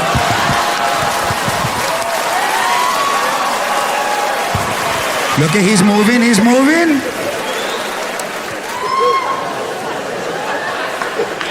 If the dog was really sick, we just took him for a ride, you know. When it got dark, we took him for a ride. But we always took him to a better neighborhood. Mira, está bonito, get him out right now. All the cars are painted the same color. What's up? And then people would say, hey, what happened to your dog? He died. Why, you saw him? You saw him? No, you didn't see him. He died. Dogs were just dogs. They never went to the vet. We never went to the doctor. You think the dog was going to go to the vet? Oh, it hurt. We will not go to the doctor. That's why, please, instruct your kids, teach them how to dial 911, because I know a lot of people probably left their kids with their moms and grandmothers. And I'll tell you this, older Mexican people aren't in the best physical condition. Babysitting is this. Hey, be where I can see you.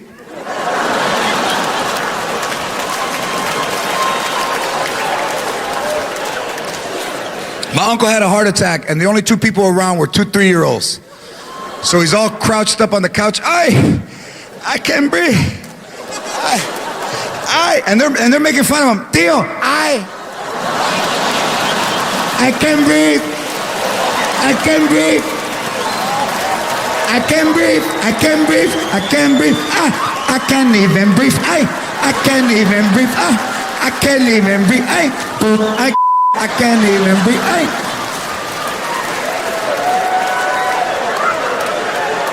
Go get your tia. We're not gonna laugh no more. We're not gonna laugh.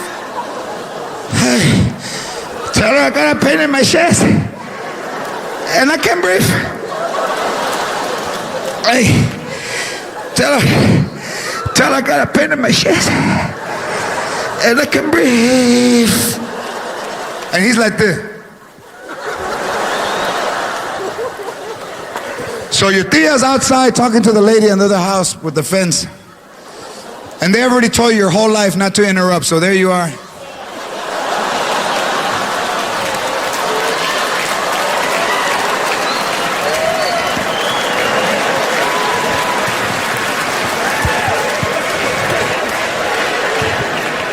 What do you want?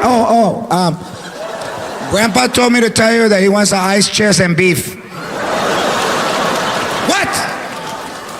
So they come in the house and there you are, todo tirado. Ay, what's the matter? Vieja, I got a pain in my chest. I can't breathe. So when you need them, all the you've done wrong comes out. And now she's like, oh, you got a pain in your chest and you can breathe. Oh, so I'm not stupid no more, huh? I can't hear you. I can't hear you. Say no. I can't hear you. No! Shut up. Don't yell at me. I'm right here. So now you need me. But before, you don't need nobody, right? You stay with me for the kids, huh? But now you got a pain in your chest and you can't breathe. And now I'm beautiful. I'm not fat no more, huh? I can't hear you. I'm not fat, huh? You got a pain in your shit. Don't fall asleep. Wake up. You got a pain in your chest. And can I can breathe? Yes, you can breathe. Why don't you call that bitch you were dancing at the party with last night? Call that bitch. Call her. Call her. You got the number. I found it in your shoes. Call her. Put the phone down. Leave him like that. Leave him. Don't get involved in my business, Raymond. Put the phone down. You don't know him. He's a faker. Leave him like that. You'll snap out of it. Turning blue. Leave him.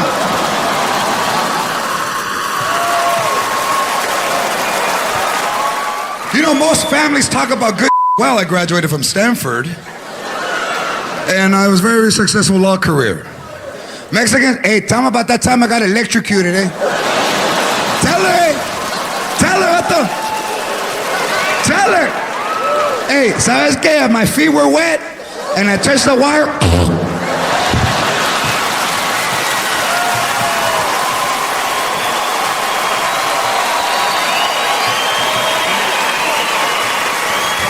Hey, you know what? ¿Sabes qué? Hey, I got up, eh? I got up. And I didn't spill my beer. Watch out.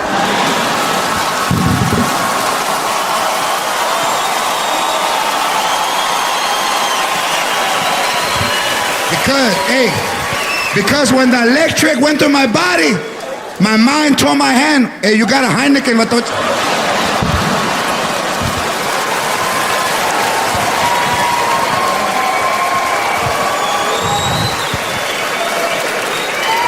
I live, I saw the light, but it was a van coming. Boom.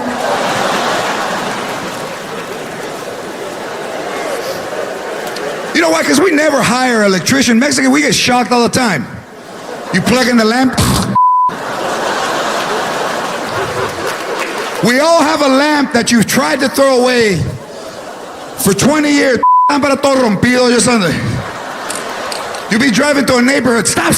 Oh, look at mira, they're throwing away a lamp. Está bonito. Oh my God, está bonito. Wow, mira. It don't have a cord, but it's nice. Watcha. I can pretend to read, mira. Look at my eyes, pretending the light's on. And now I turn it on, watcha. So the lamp is always on. And it doesn't have a shade, it's just a bulb. And when the bulb burns out, you know, we don't know what kind of light. My grandfather was from Mexico. He put a halogen light. And I told him, Cuco, it don't fit. ¿Cómo que no fit? And you could hear the lamp. Hold the bottom. Hold the bottom. It's going to fit, mira. It's going to fit, you know. And he turned it on, and that's what you're...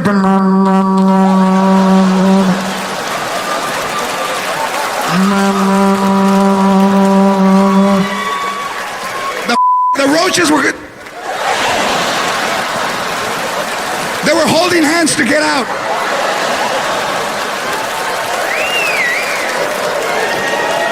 The antennas were seared. I'm blind. But you couldn't tell him anything. ¿Cómo con ellos? I'm seeing dots. So the light was always on. And then the bulb is about 2,000 degrees because it's never turned off. So you lean in. Now you got a round circle dot. And it smells like carne in that room. Hey, save me some. Remember that one? Save me some. Hey, what are you guys eating? Save me some. What do you got there? Huh? Rice? Save me some. So you're burnt, and then at the barbecue on Sunday, your grandma, hey, come over here. What if I told you about tattoos? told you about tattoos. That you don't like them. That I don't like them. Y todavía you got a tattoo on your arm. The other arm, stupid. Who's Sylvania?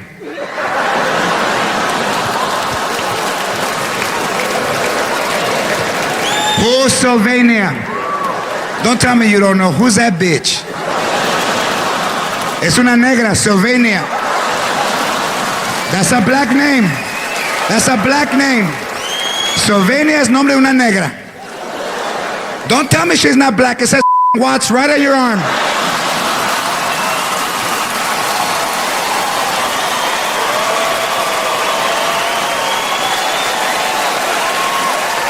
And they raise us to be insecure, so when we grow up, we're the wait for me people. You ever seen those? Hey, wait for me. Hey, don't go, hey. No, for real, hey, wait for me. You ever seen a Mexican without a jacket? That's because we're afraid to go get one. You're not gonna wait for me. I don't need a jacket, I'm gonna go, hey, don't wait for me. It's gonna be cold, I don't need a jacket. If it gets cold, I'll go like this. Watch it.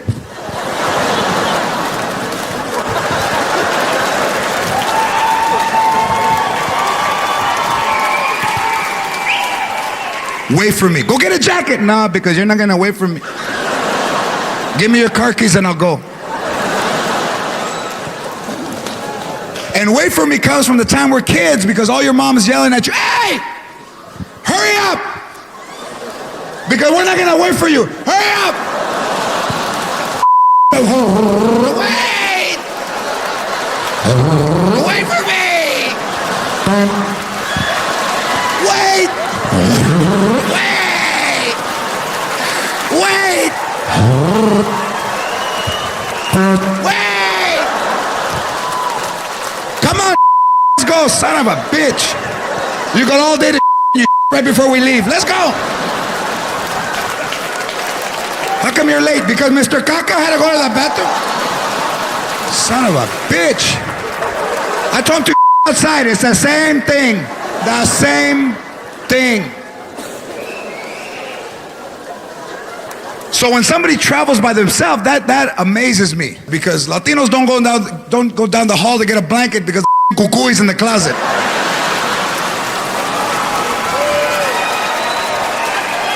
Go get a blanket. No, I'm not gonna go. It's dark. All Mexican people have a haunted room in their house. You have a 2-bedroom house, one room is haunted. You got the living room, the master bedroom, and the goo-goo.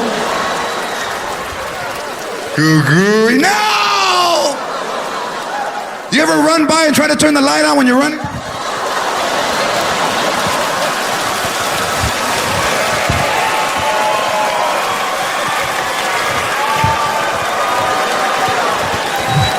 Look at that stupid ass. Turn that light on!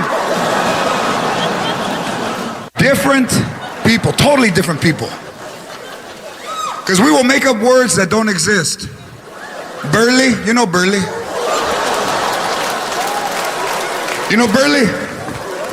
I'll use it in a sentence. Hey, how long have you been here? We just barely got here.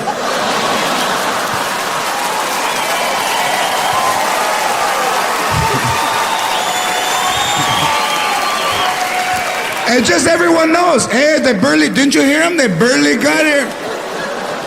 How about, I know, huh? I know, huh? Last night you were all up. I know, huh? You ever been so drunk you started the car twice and the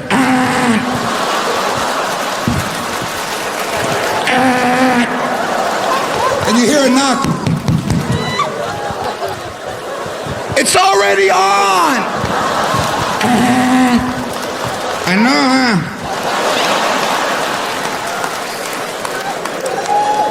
You know, we're just totally opposites. One thing you have to understand about Latinos is that we're opposite of everyone else. And I'll tell you where I saw it. I was in a market and a guy was backing up and he was gonna hit a pole in a Lexus SUV, and a guy leaves his cart and runs, oh my God, hang on! Oh my God! My God! Are your rear sensors not working? You almost hit this pole. Oh my God!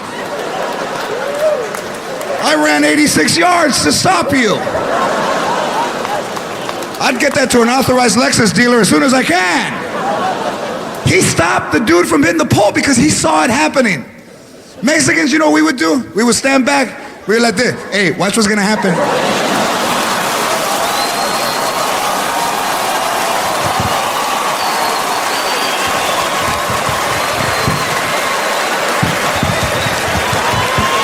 Did the flash come out? Did the flash come out?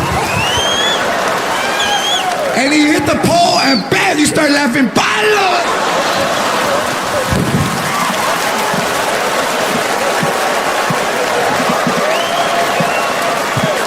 Check him out, hey, look at his face, look at his face.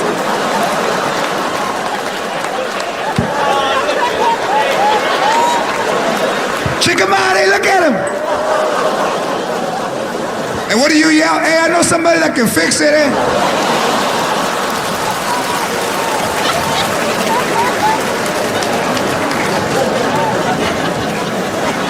Completely different thoughts. You know, we drink, first of all, we drink way too much.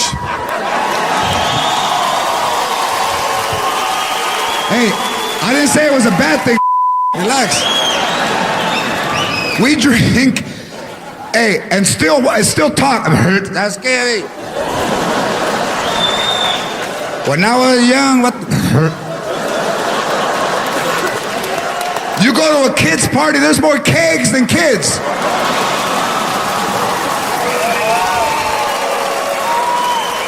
A 2-year-old birthday, the 2-year-old. And right next to him, your grandma's pumping the keg.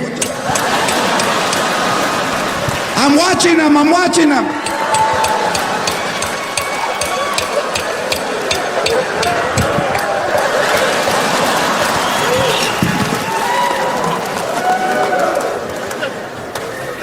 We love the drink, man, because you know what? It makes you, hey, it changes you.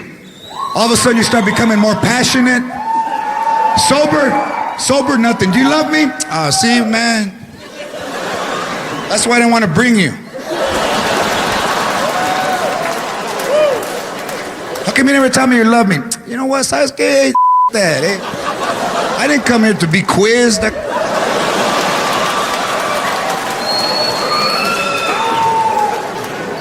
Do you love me? Hey, I'm here, ain't I? Where am I going? Where am I going?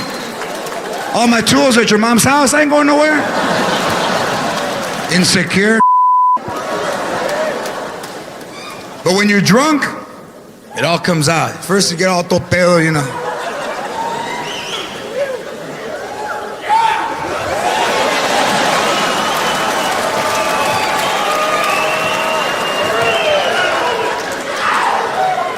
Babe, babe, babe, babe, babe, babe.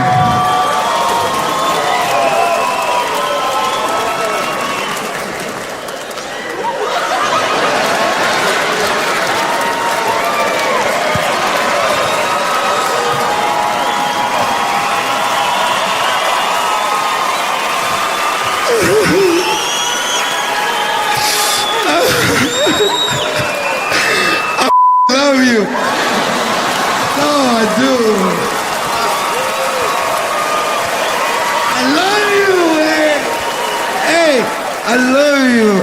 Hey, ¿sabes qué? And I'm not crying, I'm frustrated. And don't leave because I'll kill you. And when you're in love, your family won't tell you, you know, nothing. He hits her. Hey, she's happy. He's got a nice car, mira. He takes her to work. She can take a couple of scrapes. No, hombre. I told her to go like that. So that's why with Latino guys, especially because our moms treat us like, you know, we're princes, man. They carry us, you know, 7 years old. No, he's 7. He can't walk. They put you down. Your legs aren't even formed, yo.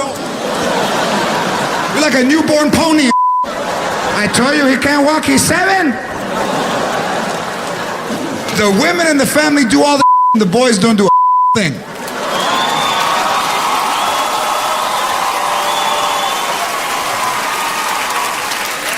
So then when we grow up, we're detached emotionally because, you know, we're used to our mothers, man. Do you love me? Hey, don't be, hey, ¿sabes qué? If you don't like it, hey.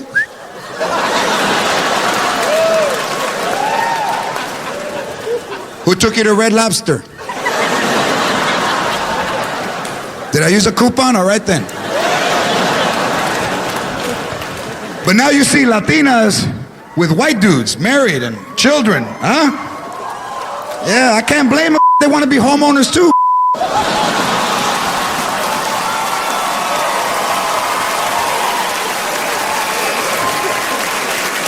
You stay with us, you'll be renting your whole life.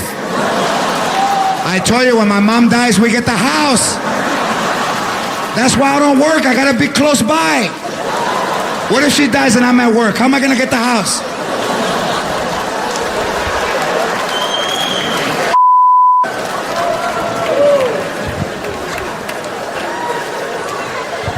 But white women, because your aunts, oh no. Your aunts are like, ay, mira que trajo Jorge, what? Britney Spears, ¿cómo se llama? And everything she has on, they make fun of. They just look for something.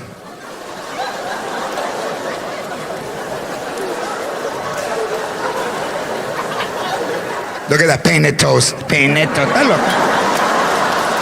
I could paint my toes too, bitch. I just don't have the baby nail. It fell. I don't know what happened. And when you go, they charge you for 10 even if you don't have that baby nail. So I used to just paint the skin, but it looked bad. But from far away, you couldn't tell that it was skin. But up close, you could see it looked like sausage with red.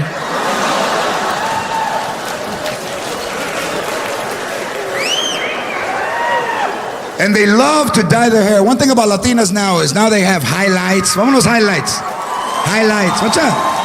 Highlights. I had an aunt that was blonder than the blonde, I mean platinum. Darker than me.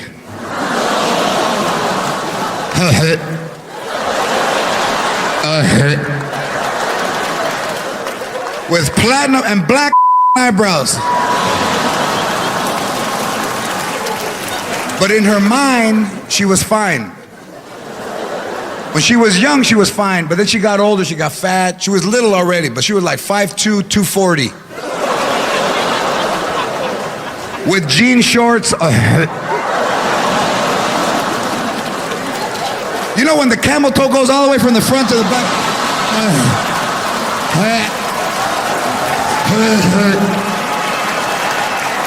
Tia, take off the shorts!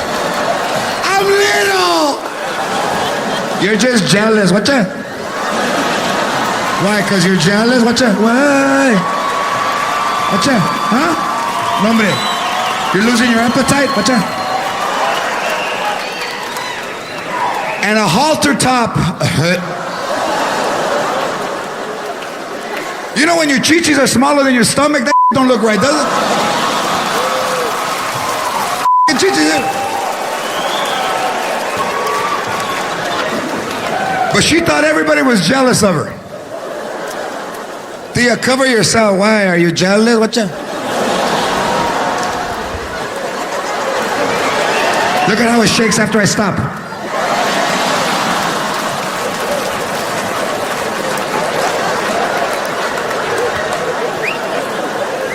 And every time she went to the bathroom, she would tuck her dress into her pantyhose.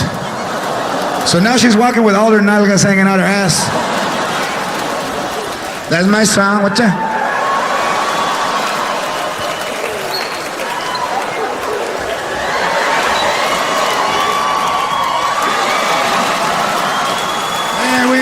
to New York.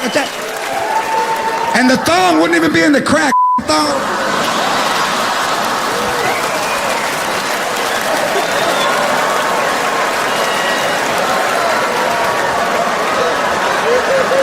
Nobody tell her, nobody tell her, nobody tell her. Dale, tía, dale.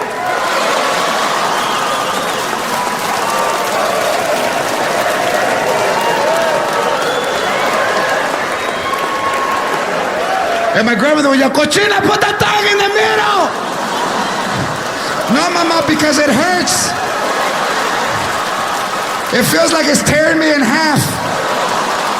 Como me está rompiendo la. Like this, I can't dance. Ay! But like this, mira, all night. Plus, I don't want to get it dirty.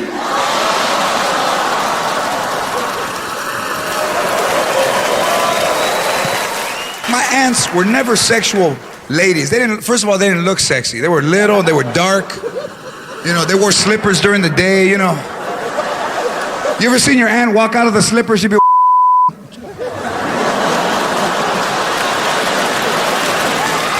That one won't stay on. I gotta clip my nails, but it could.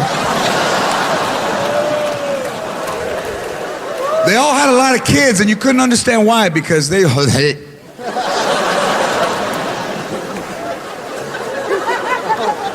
But when they ate, they used to make ribs, and they'd be in the backyard. You just see them.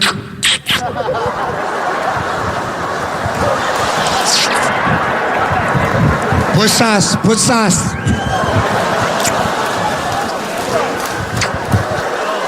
And my uncle would sit at the picnic table. Hey, how come you don't do me like that?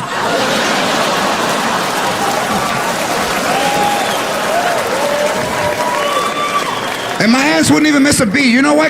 Because his bones.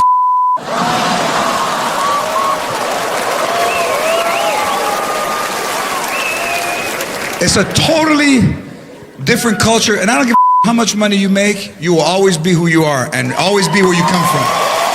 Nothing changes. Nothing changes, or nothing should change. You should always be, I don't give a how much money you have. Be the way you were when you were growing up, and you will always be happy.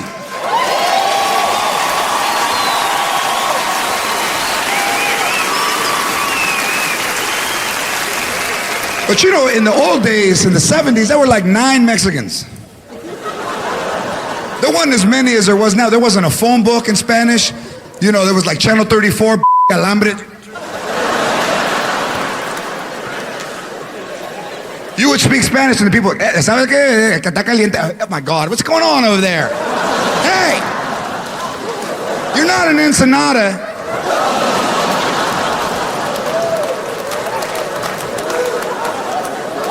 Now 39 million in the United States. 39 million.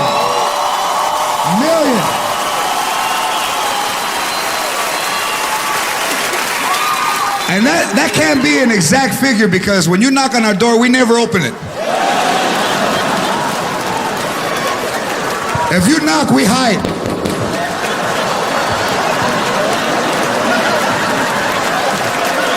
Who's that? Who's that bitch? Who's that bitch? Don't answer it, Gilbert. Don't answer it. From way across the other side of the house, you see the window move with a little mirror. All the fast food restaurants, Latinos. Everyone. Jack in the Box, all Latinos. You have to speak Spanish to get a hamburger. Welcome to Jack in the Box in Helio.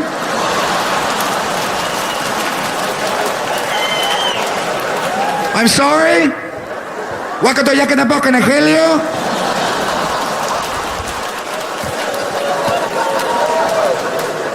Is this Jack in the Box?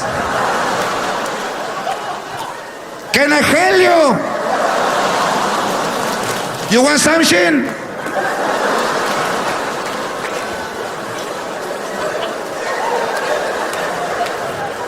Hi, can I have a jumbo jack? Okay, you want a jumbo yak? Jumbo yak. I don't think there's a Y in Jack. ¿Quiere queso? I'm sorry, ¿se quiere queso?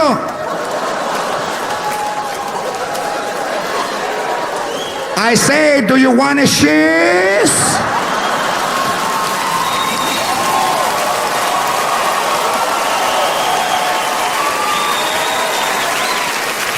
All right. Okay, you want a guayabo ya con queso? You want papa frita? You want a french fry? French fry. Do you want a french fry?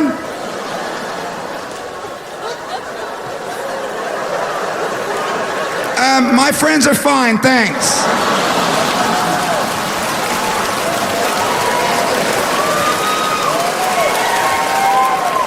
And this is how you throw them off. What kind of fountain drinks do you have? Excuse me? What kind of fountain drinks do you have?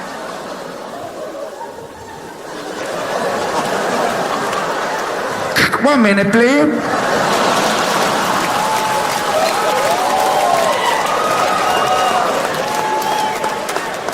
Rudy, este vato me está diciendo fountain drink. What is it? What it is? Fountain drink. What is it? What is it?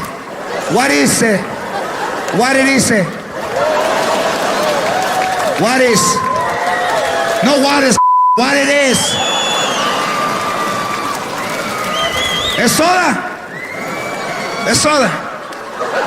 ¿Por qué no me dijo soda?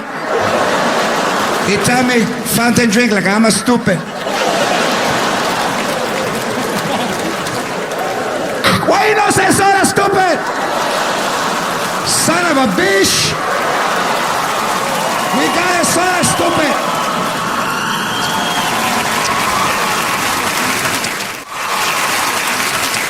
And we do things totally different. I mean, when we buy a house, we add on to the house, and we never hire an architect or a contractor. There was a dude that added a bathroom to his house. He lives next door to me. He had a surveyor out there in an orange vest in the middle of the street with the tripod, and he's got the vest.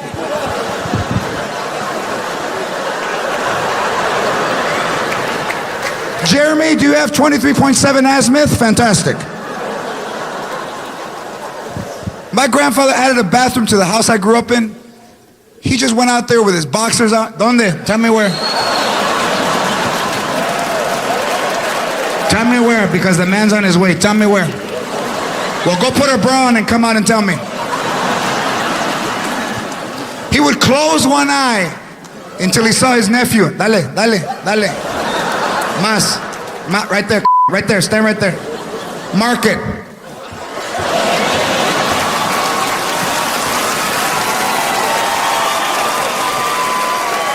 You know, I had to have the roof fixed on my house. And they said the insurance company sent me a check for $23,000. I cashed it. I started spending that day. I didn't know it was for the guy for the roof. Right away, so I got to buy everything. How much are they? 500? Orale. Then the guy comes, hi, I'm Ray the roofer. Do you have my check that the insurance company... That was yours? Wait a minute, let me go back to Circuit City. I got a ticket. So I hire a contractor for the first time in my life, because back home, we just hired whoever wasn't working. You know? So Ray the roofer, I give him a check for $23,000. He disappears. 15 Mexicans show up at my house. I said, I could have done that. And they're on the roof. They don't even have a ladder. They don't even have it. I don't know how they got on the roof. They climbed the fence.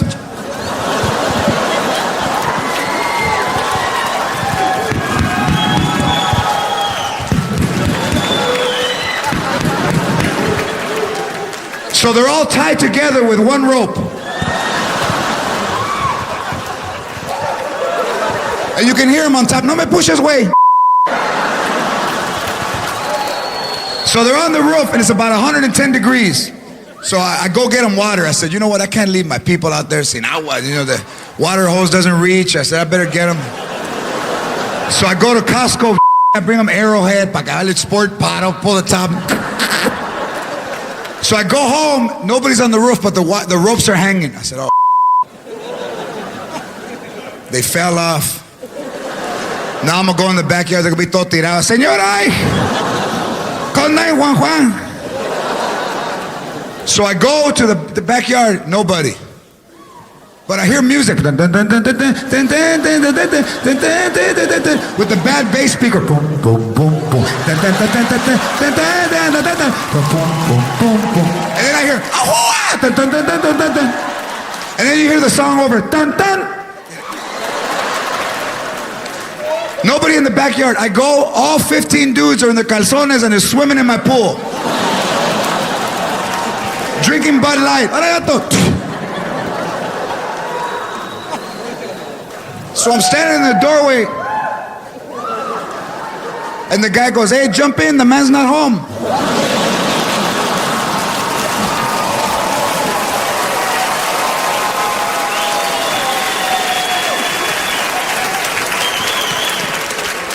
When Latino people don't think you have, that's what hurts. I can be mistaken for a valet by a white dude. I expect that. But when your own raza thinks that, you know, what time they close? I don't work.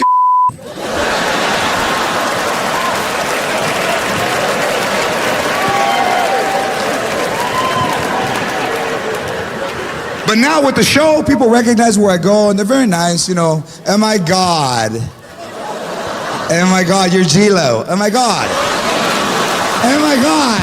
Kelsey, it's G-Lo. It's the one we like, don't cry. But Mexican people are the hardest to convince because they don't believe anything. They first of all, they look at you from far.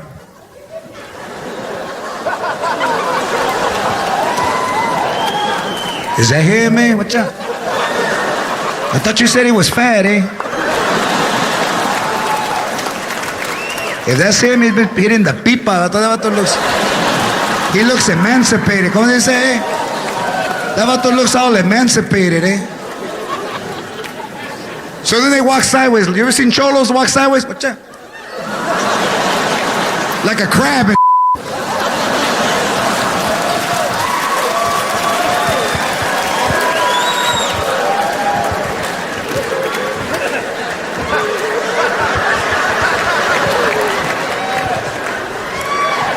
Hey, are you Joe Lopez, eh? Are you Joe Lopez? No, I'm George Lopez. See, that's not him.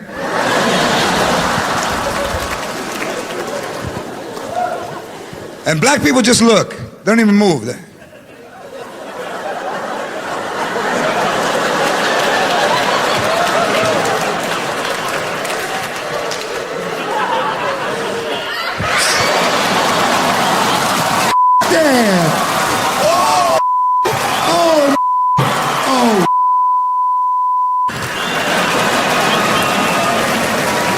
Everybody here, and this being filmed for Showtime, this is the best. Right now, this moment right now is the best.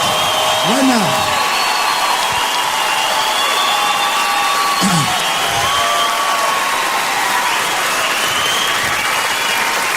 Hey, it made all those years of growing up and swimming in the trash can because they didn't want to give me 35 cents to go to the pool. You remember? Remember swimming in the trash can? Every sentence. Hey, remember that time we went? You remember? Remember all the time. Remember the first time that you went to Disneyland and you were like, Mira, take a look around because we're not coming back.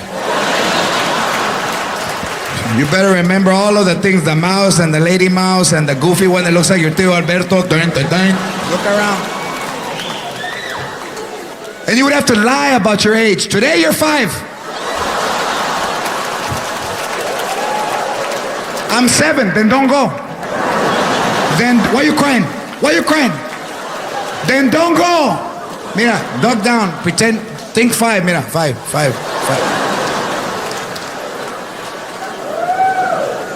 And the worst part when you went to Disneyland is all the you wanted, they told you they had at home. I want apple juice. Mira, we have it at the house. You should have drank some before we left. $4 un pedazo de apple juice. ¿Estás loco? Drink water and pretend it's apple juice. Mira, you're in fantasy land. Use your fantasy.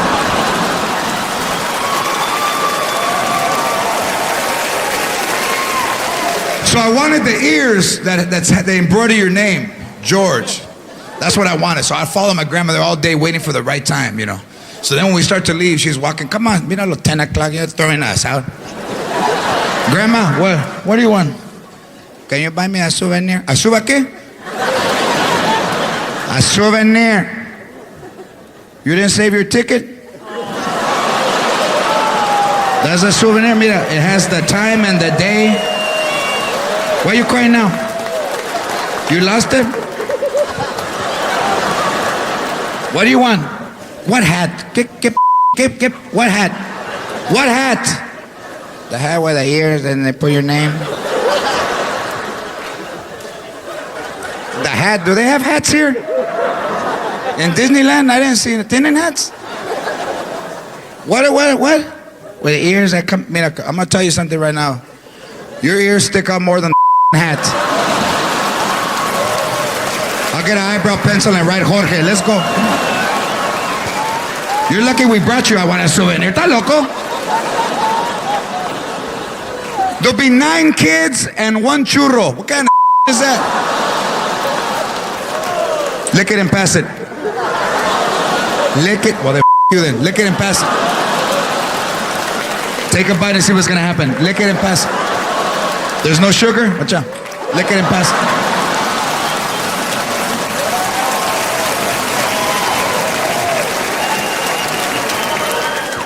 Remember all of that stuff, because once our kids grow up, first of all, they probably don't speak Spanish. You talked about, tira la basura. Oh, God. Oh, my God. That sounded like so Mexican. What did you say? I'm sorry, I didn't.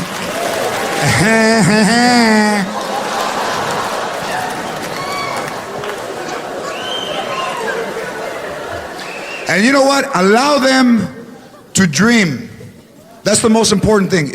Look, no one ever told me I could with my life. They told me the opposite. That loco, be a comedian. I'm funnier than you. Whatever child you have, whatever age they are, encourage them to do better than you and to go to school and to dream and become whatever they want.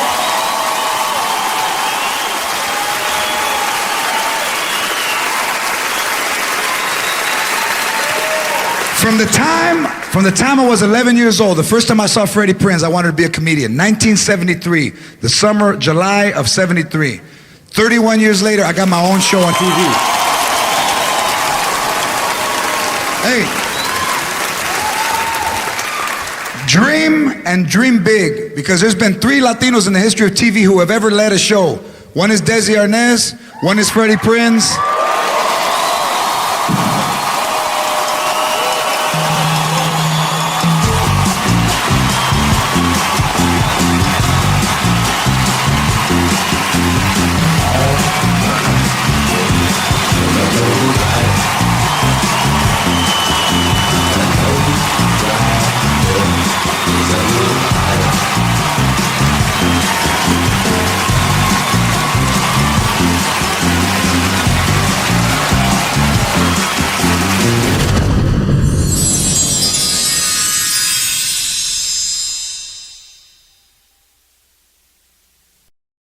Xin chào các bạn, mình tô một bức tranh này nha.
để mình nó hoàn thành một cái bức tranh nha các bạn. Bye bye.